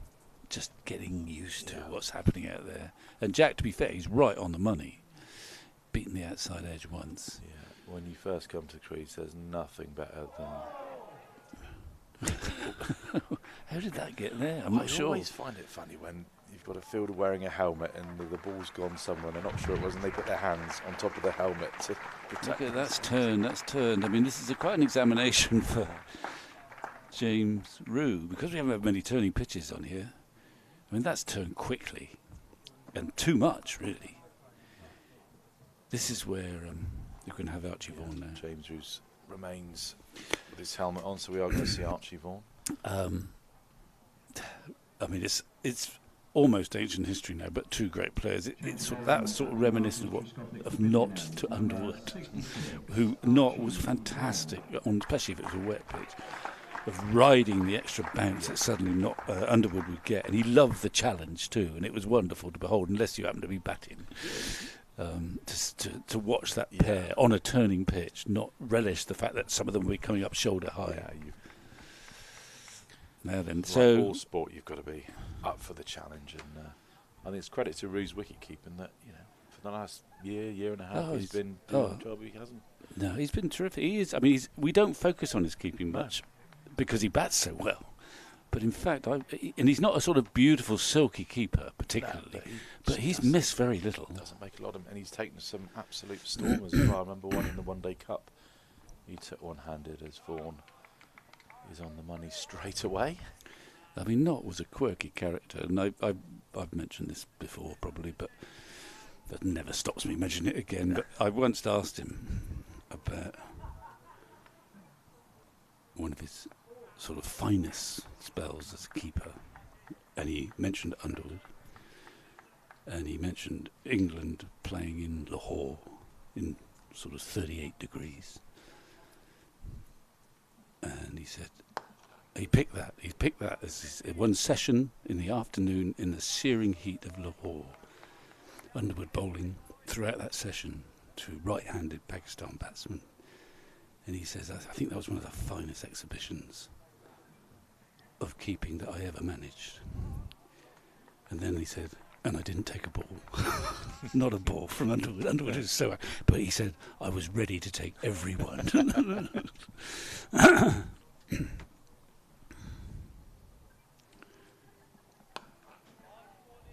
There is probably a little bit of sense to that because you know something. Yeah, if you're moving around, Yeah, you think, yeah, I was yeah. there. And Well, you can. I'm I'm picking him. I read it, and my answer right there. If it needs, I'm moving well. Yeah, but it wasn't. But everything was. Ooh. You can think, after an hour, you think, well, he ain't going to miss one, or it wasn't turning. Underwood would have been bowling at the stumps, just middle and off. But he was a wonderful keeper, and now remember fondly having the opportunity to face Underwood with not behind the stumps. Wasn't quite so much fun then. Mainly because you didn't know how you were going to get a run, because he never bowled any rubbish. So this would have been on uncovered pitches? Well, I mean, the times I remember, fortunately. Wow, that's a statement of intent. It wasn't necessarily on uncovered pitches. Underwood was so accurate that he still posed a challenge on a good pitch. I'm not sure I faced him on an out-and-out uncovered one. I might have faced him on a... Well... That's gone high and long. Well? Maybe. I know there was a 6 early this morning, wasn't there? Yeah. Second citizen. Jack Leach will not be worried about that. 1 iota. Well, that's the case in point. You beat someone on the defensive push. And one response is to say, look, if I keep defending here, I'm going to get out. So I'm going to take the attack to him and try and make him bowl some rubbish or get him. And he certainly middled that. Tom Abel echoing memories of COVID of Somerset fielders retrieving the ball from empty stands. Yeah. But I don't think they're going to change it just for the minute. No. Why would you with... see if you can do that again. 304 more runs for victory. You just need it to turn and bounce, and surely it'll go up in the air somewhere. But will it? Sorry, you're 148 for 7 now. You're getting overexcited. I'm getting very excited. This is probably one of the greatest. Could be one of the greatest. What are you going to be like at the end of the season if it's still tight? Absolutely nervous. You'll run out of absolute power. Nervous wreck. So, well, this is certainly more interesting than just trying to pat the ball back to Jack Leach. Cast has shown a statement of intent with that he has. slog sweep into the Somerset stand. And they've declined to change anything. They say, OK, go on, see if you can do it again. I mean, yeah, if you did put a man at that, it's just a wasted fielder. It's somebody who could be. It is at this stage of proceedings, certainly. He's hit that well. Well, I mean, I'm not decrying Cass's approach, you see, because he, I suspect, will feel just as secure playing his shots as he would trying to poke, defend, poke. But you could put the man out there if you think he's going to miss Q1 up in the well, air. And then other, it becomes a catching position rather than a run-saving position. Or, I mean, you could...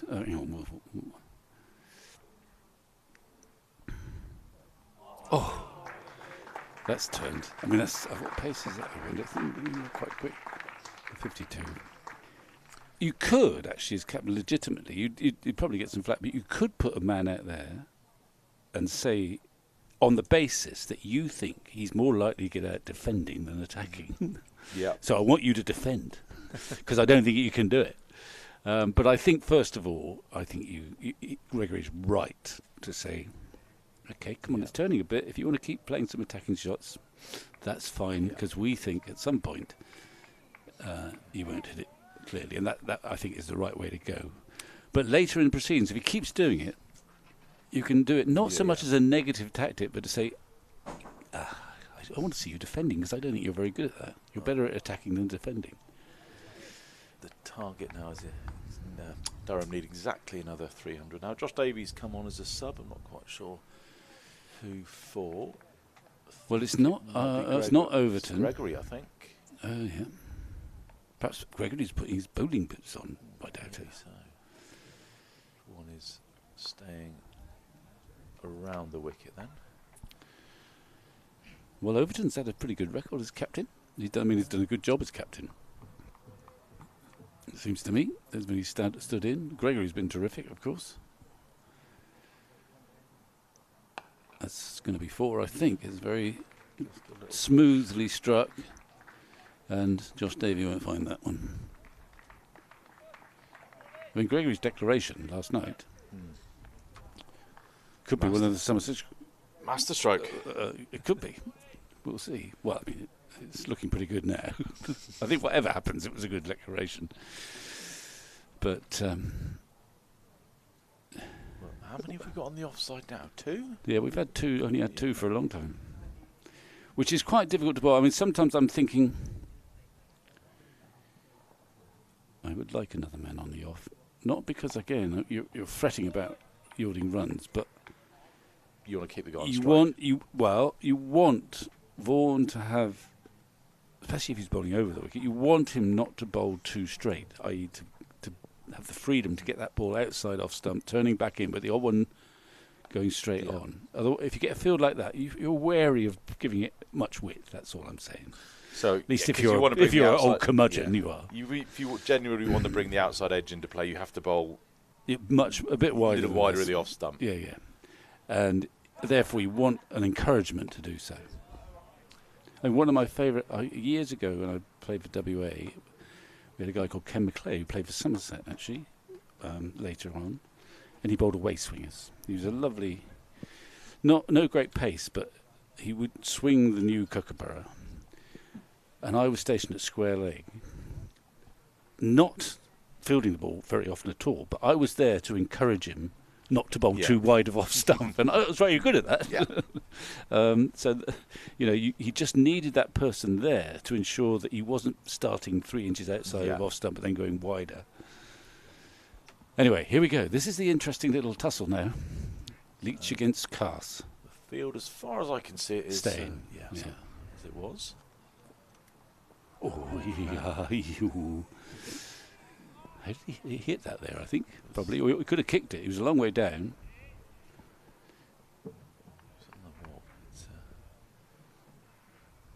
Jack Leach has got it turning and biting. It's a dangerous game running down the pitch like that.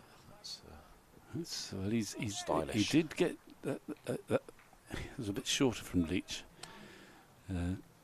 I can see 3 umbrellas in the Ondarchi stand, Vic, and a few more in the James Hilder stand. So it's bad news. there's a big appeal there. Not out. Hampton's interested. I don't. They were just a general appeal for any possible way of getting out. I don't think they were very confident that he was either LBW or had hit it. But you got to ask. Don't ask, don't get. That was quicker, and he's down on it in time. Boys just having a little cursory glance towards. Yeah, we've Whether got the that's men stationed by the tarpaulins, but last time they were sort of lifting the tarpaulins up, ready to run on. Perhaps they've been chastised for being too eager. Yeah, Nick Pepper and his crew ready to get the covers on at a And moment. the umpire's having a chat. This is not necessarily very good news. Don't think they ever have a chat and say it's fine, we'll stay on.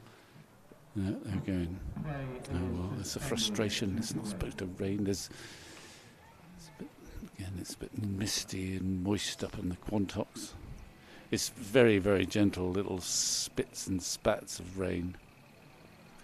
On comes the mat. It goes down, and then the tarpaulins go on top of that. They're not rushing off, and the batsmen are not fretting about the dampness on their bats. Generally a sign that it's fairly light then. So we are going to have a delay in proceedings here at the Cooper Associates County Ground with Durham 124 for 7. Somerset needing 3 more wickets for victory. We will be losing overs now, unfortunately, which we don't make up, this being the final day of a Vitality Championship match. So we're going to leave you for hopefully the briefest of brief moments. And Let's hope so. And we'll rejoin you once play is back.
thank you very much for your support so far today. Once the rain stops falling, we'll bring you any updates on prospects of a resumption, with Durham 124 for 7 in their second innings, requiring a further 296 runs to win.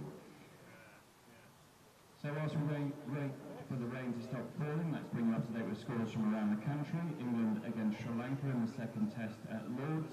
England have just taken a 5th Sri Lankan wicket, so Sri Lanka 174 for 5, needing a further 309 runs to win.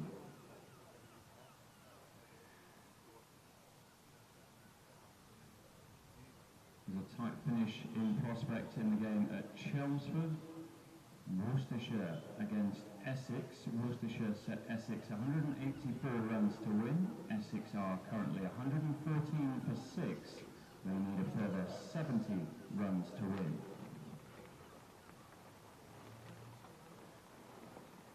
In the match at Trent Bridge, Nottinghamshire hosting Surrey. Surrey in their second innings are 157 for 8. They lead Nottinghamshire by 277 runs with 2 second innings wickets remaining.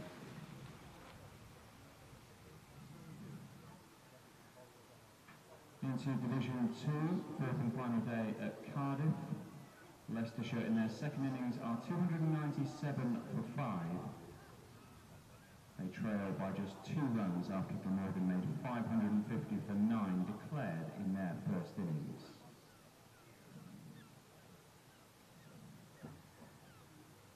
And 2 live matches elsewhere in Division 2. At Hove, firstly, where Derbyshire, following on, are 249 for 5, trailing Sussex by 68 runs, with 5 second innings wickets remaining. And at Headingley, Yorkshire in their second innings, 16 overs in, are 66 for 1. They lead Middlesex by 145 runs, with 9 second innings wickets remaining. So thank you once again for your support and your patience today. Hopefully the rain will stop falling shortly and the umpires can have a look. And we'll hope to get back underway very soon.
thankfully the rain has stopped and the umpires have had a pitch inspection, and I'm pleased to say that we are due to resume in just over 5 minutes time, 10 minutes to 3 o'clock, providing that there is no further rainfall. Durham set to resume their second innings on 124 for 7 at 10 minutes to 3, and there will be 38.1 overs remaining in the day's play. Play to resume at 2:50, 38.1 overs remain on day 4.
Please welcome back umpires Mike Burns and Rob Bailey. Led out by Captain Lewis Gregory. Please welcome back Somerset.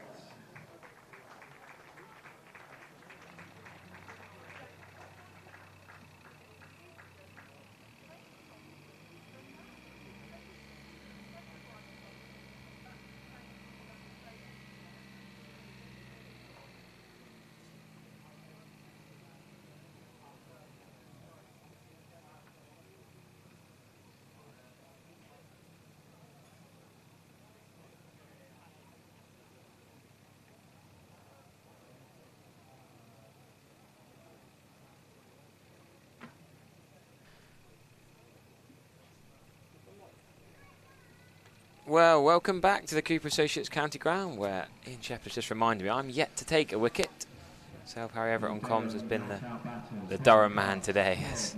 Durham have done all right, but the rain has helped them eke this game out into the afternoon. Somerset getting a little bit frustrated, trying to take 3 more wickets in a bit of bad light, bit of rain. It's not been a lovely sunny day here like it has been the previous 3 days, but Durham need 296 to win, which is miles away. They're not going to do that, with now 39 overs remaining potentially in the day. Somerset just need 2 more batters really, and then potentially Daniel Hogg to finish this game up. The leader, Cast, and Ben Rain, of course. So the batters should have a slightly easier job against the Kookaburra ball, but Somerset set an attacking field. We've been talking about the paces Jack Leach has been bowling. We've been talking about the different options Somerset got in the attack. We still haven't seen Lewis Goldsworthy today. Don't think we're going to see Andy Mead yet, but it's been a lot of Archie Vaughan, who's been out in that delay. The last 5 minutes he's been bowling with Steve Kirby. He's all set, he's loose, but Jack Leach has got his skipper Lewis Gregory back on the field at first slip. He's got 3 catches in. And straight away, Craig Overton, the first ball after the rain delay. We've got a wicket there, Jack Leach.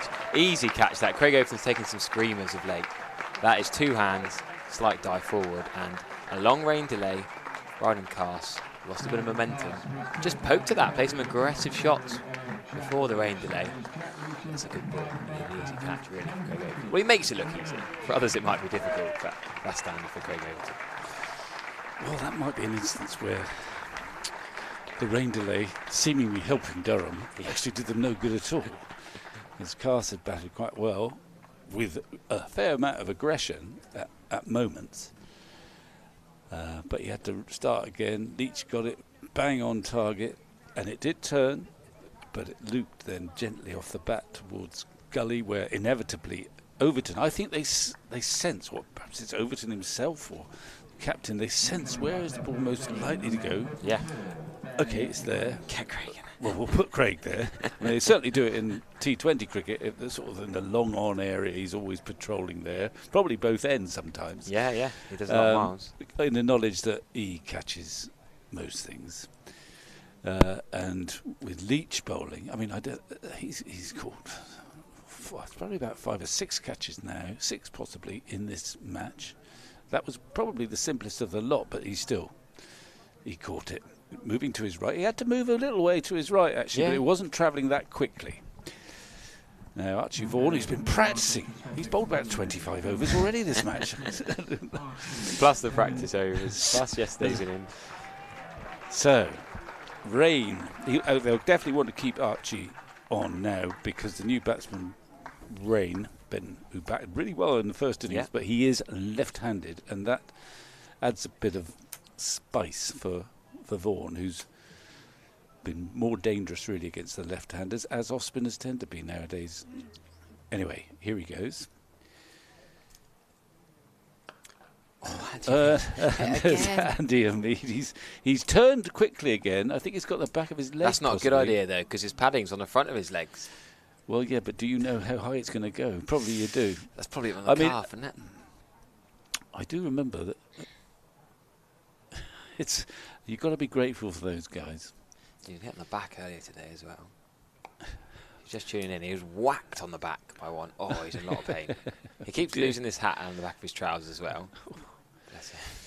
He's one of the older blokes to be put in the firing line. Normally it's a young lad who's put in there. Well, not anymore. Not anymore. You put the best man there, Jerry. Best man at turning out the way? No, the best man at catching it. No, that's Craig Overton. He's behind. Oh, yeah, no, but that's. It's not the crucial. The balls are going actually to leg slip or gully more often. Agreed. Yeah. I don't think there's going to be a catch. So it's almost a short extra cover, almost a silly point. It's almost more there was deterrent. one. Yeah, there's one in the first innings where Parkinson was out. Slow motion, wasn't that one? There's a bit of a plop up. That wasn't Amid though, wasn't that Banton? It was, I think. Yeah. So sometimes Banton's in there, sometimes Amid's in there. I mean, I did. When I was playing at one point, you have your regular stalwart bat pads, and I think when I started, it was very often. Well, it might have been Closey right at the start, and then local Keith Jennings, who sadly died earlier, but a very brave forward short leg, and then Nigel Popplewell midfield there. And I think at one point I did, out of gratitude, buy him a pair of shin pads for his birthday. You did you? Yes. What a generous soul you Oh, are. yes. Thank you for fielding there and firing line Here's for some my shin rubbish pads. bowling all the time. Um, We should say that is Jack Leach's 10th in the match. Very, very well bowled. Jack 5 for Leach, 49 off 29. having had in that first innings. Yeah. 524. All right. Well, he's got the left-handed Rain, who was quite aggressive against him. He's going to have a sort of in-out field.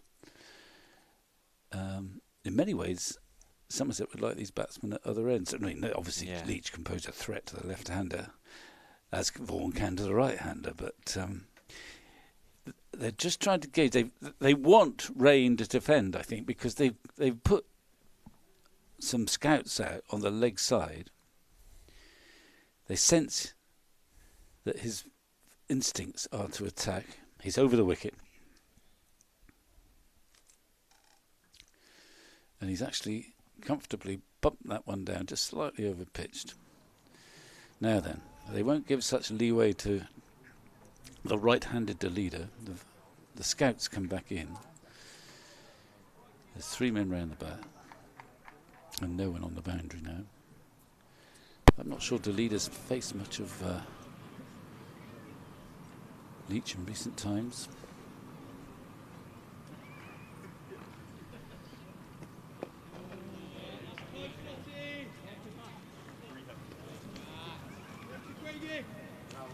The effects mic's just been switched back on. That's a nice addition to the stream. You can hear Tom Abel shouting through the effects mic. Let's get a bit of insight.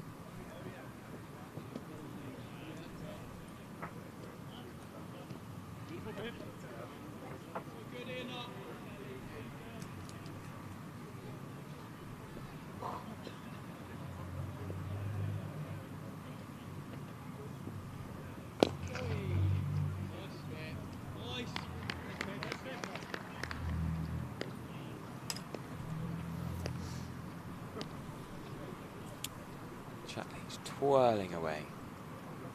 This is nearly his 30th, nearly 30 overs. Not quite gone for 200 runs this match. He's got his 10 wickets. 1 over 50 overs. He's bowled 70. 30 in this innings, 40 in the other. Yeah, That's 71. 70. He's knocked up 70. 72 now. Yeah, wow. Some effort. Sherpa meanwhile we're bowling the test match as well. Yeah. Well, there's another important wicket. He's been so patient. As if we're talking to Shep, not that much variety, but when the ball's turning, that's not really your high priority. Just keep going. Something will happen. Something did happen. Now this is an interesting little duel. Just as we had Cars inclined to attack Leach before the little rain break. Well, Ben Rain, certainly in the first innings, he's having a long chat with the leader.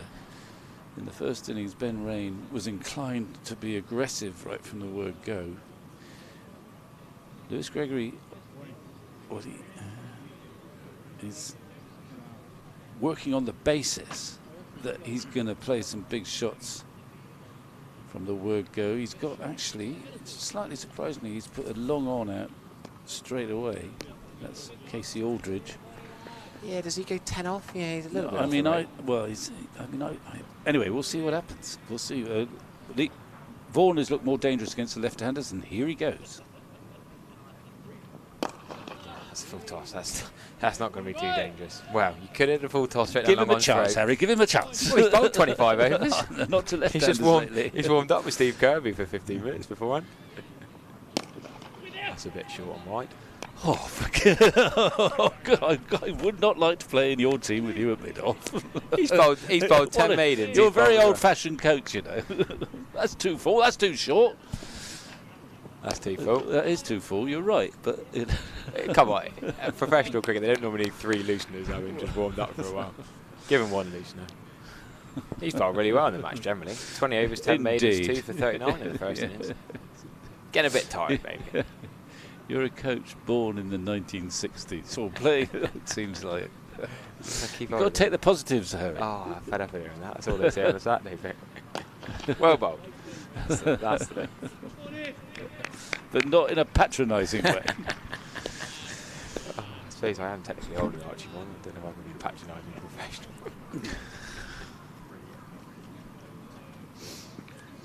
Ben Rain takes that single and gives the strike to right-handed Vasily there. But Ben Rain 62 in the first innings. Caught by Overton, bowled Leach at 62, had 3 sixes in it. Warren and Cast had 7 sixes between them, so.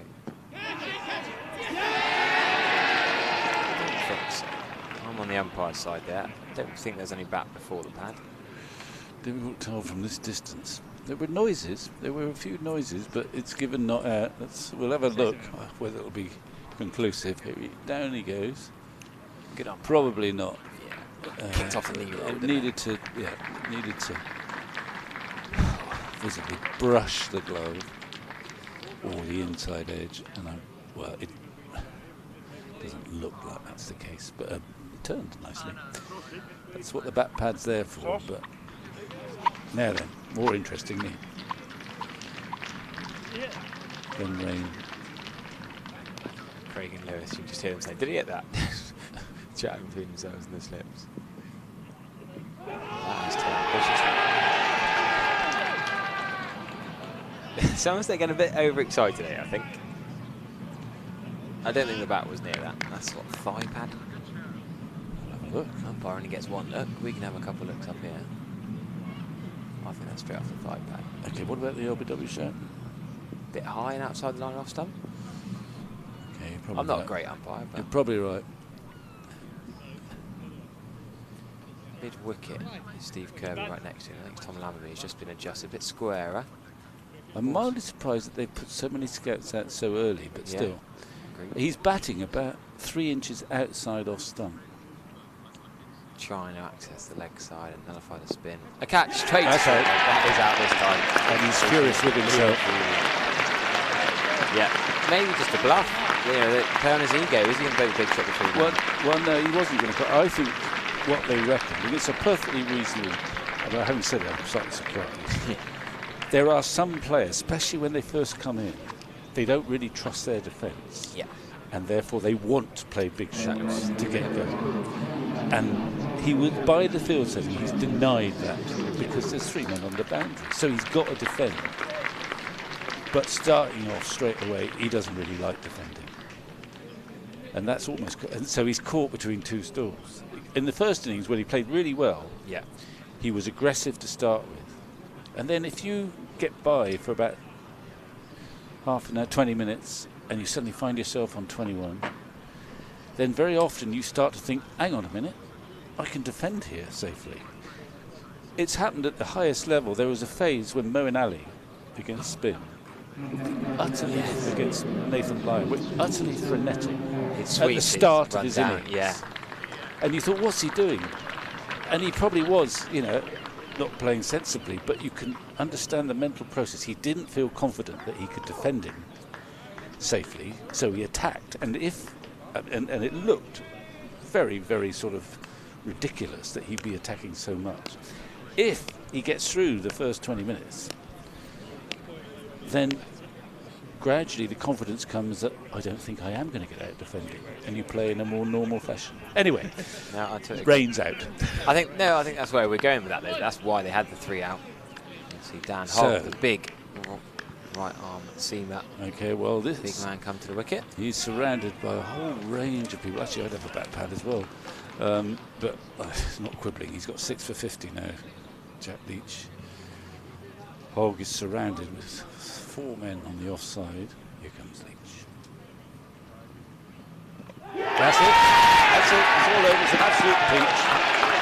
And it's just started raining again, but what timing that is. The heavens are just opening again as the final wicket falls. It's a perfect delivery. Sorry for Hogg, really. He's come in and he's had to go. They're shaking hands. Just a quick huddle. Jack Leach is getting embraced. He's got 7 for 50 in 30 ball 3 overs. And he's got better and better as the match has gone on. Probably the best wicket he's taken. Well, he's bowled a few jaffers, but that is terrific. It's pitched about Midland leg and it's just clipped off. And Hogg is trying to do the right thing on the back foot, but it's a lovely delivery to bowl first up, or a horrible delivery to receive first up. There's much shaking of hands going on now between actually all the Somerset players. They're going to, I suppose they'll be singing their song, don't they? Blackbird will be Shortly. coming, yeah. Blackbird. Yeah. But what a game of cricket. Dominated in the end by Somerset. Last night, when bad light struck, we had no idea where this game was going. We thought that Durham would be keen on a run chase, etc. And then that declaration, it's going to go in down as one of the great declarations. Might live on for a while, that declaration, especially if Somerset continue to go up that championship table. They now found themselves in second position. They'll be keeping an eye, but there's nothing about it, but they'll be keeping an eye on what happens at Central, where the likeliest outcome is probably a draw, so that would enable them to get a bit closer to Surrey. There's Jack Leach leading them off with that faded old cap, having a shake of hands with the opposition, and I'm sure he'll get a bit of an embrace by the backroom staff. He's done Somerset proud yet again. I think the groundsman actually deserves some credit Definitely. too. I just saw the umpires really applauding them, really clapping to Nick Pepper and his team, saying thank you very much for all your efforts. Yeah. Well, it's partly in that this was a very good cricket pitch, I think. So, I mean, it's not Hyderabad. We've got a lot of runs scored here. 490 in the first innings, 330 in the second. But you've also had, and this is what a lot of the authorities want, you've also had spin brought into the equation, especially on the second and third, fourth days. And Leach demonstrating why he is gold dust on a pitch that starts to help him. I'm sure they'll be taking note elsewhere. There's tour teams to be picked very shortly. It'd be very surprising if he wasn't in it when they go to Pakistan. So there we are. Somerset win by a lot of runs. Brilliant work. Great work from Nick Pepper, as we say. Cracking cricket wicket. Cracking game of cricket. And this championship is still alive because Essex, 137 for 8, needing 184 against Worcestershire. Worcestershire could spice things up, even if it's not to overtake Surrey, but even in the second, third race, or potentially a Surrey slip up here in a couple of weeks, you never know. September Championship cricket can be thrilling, but it's another brilliant wicket for Somerset, thanks to Nick Pepper. But they've made a good game of cricket with so many different. Yeah, absolutely. You've seen runs scored. I mean, it's not been a great game if you're a seam bowler. Well, Lewis Gregory's bowled 2 overs in the match, but he's had a brilliant game.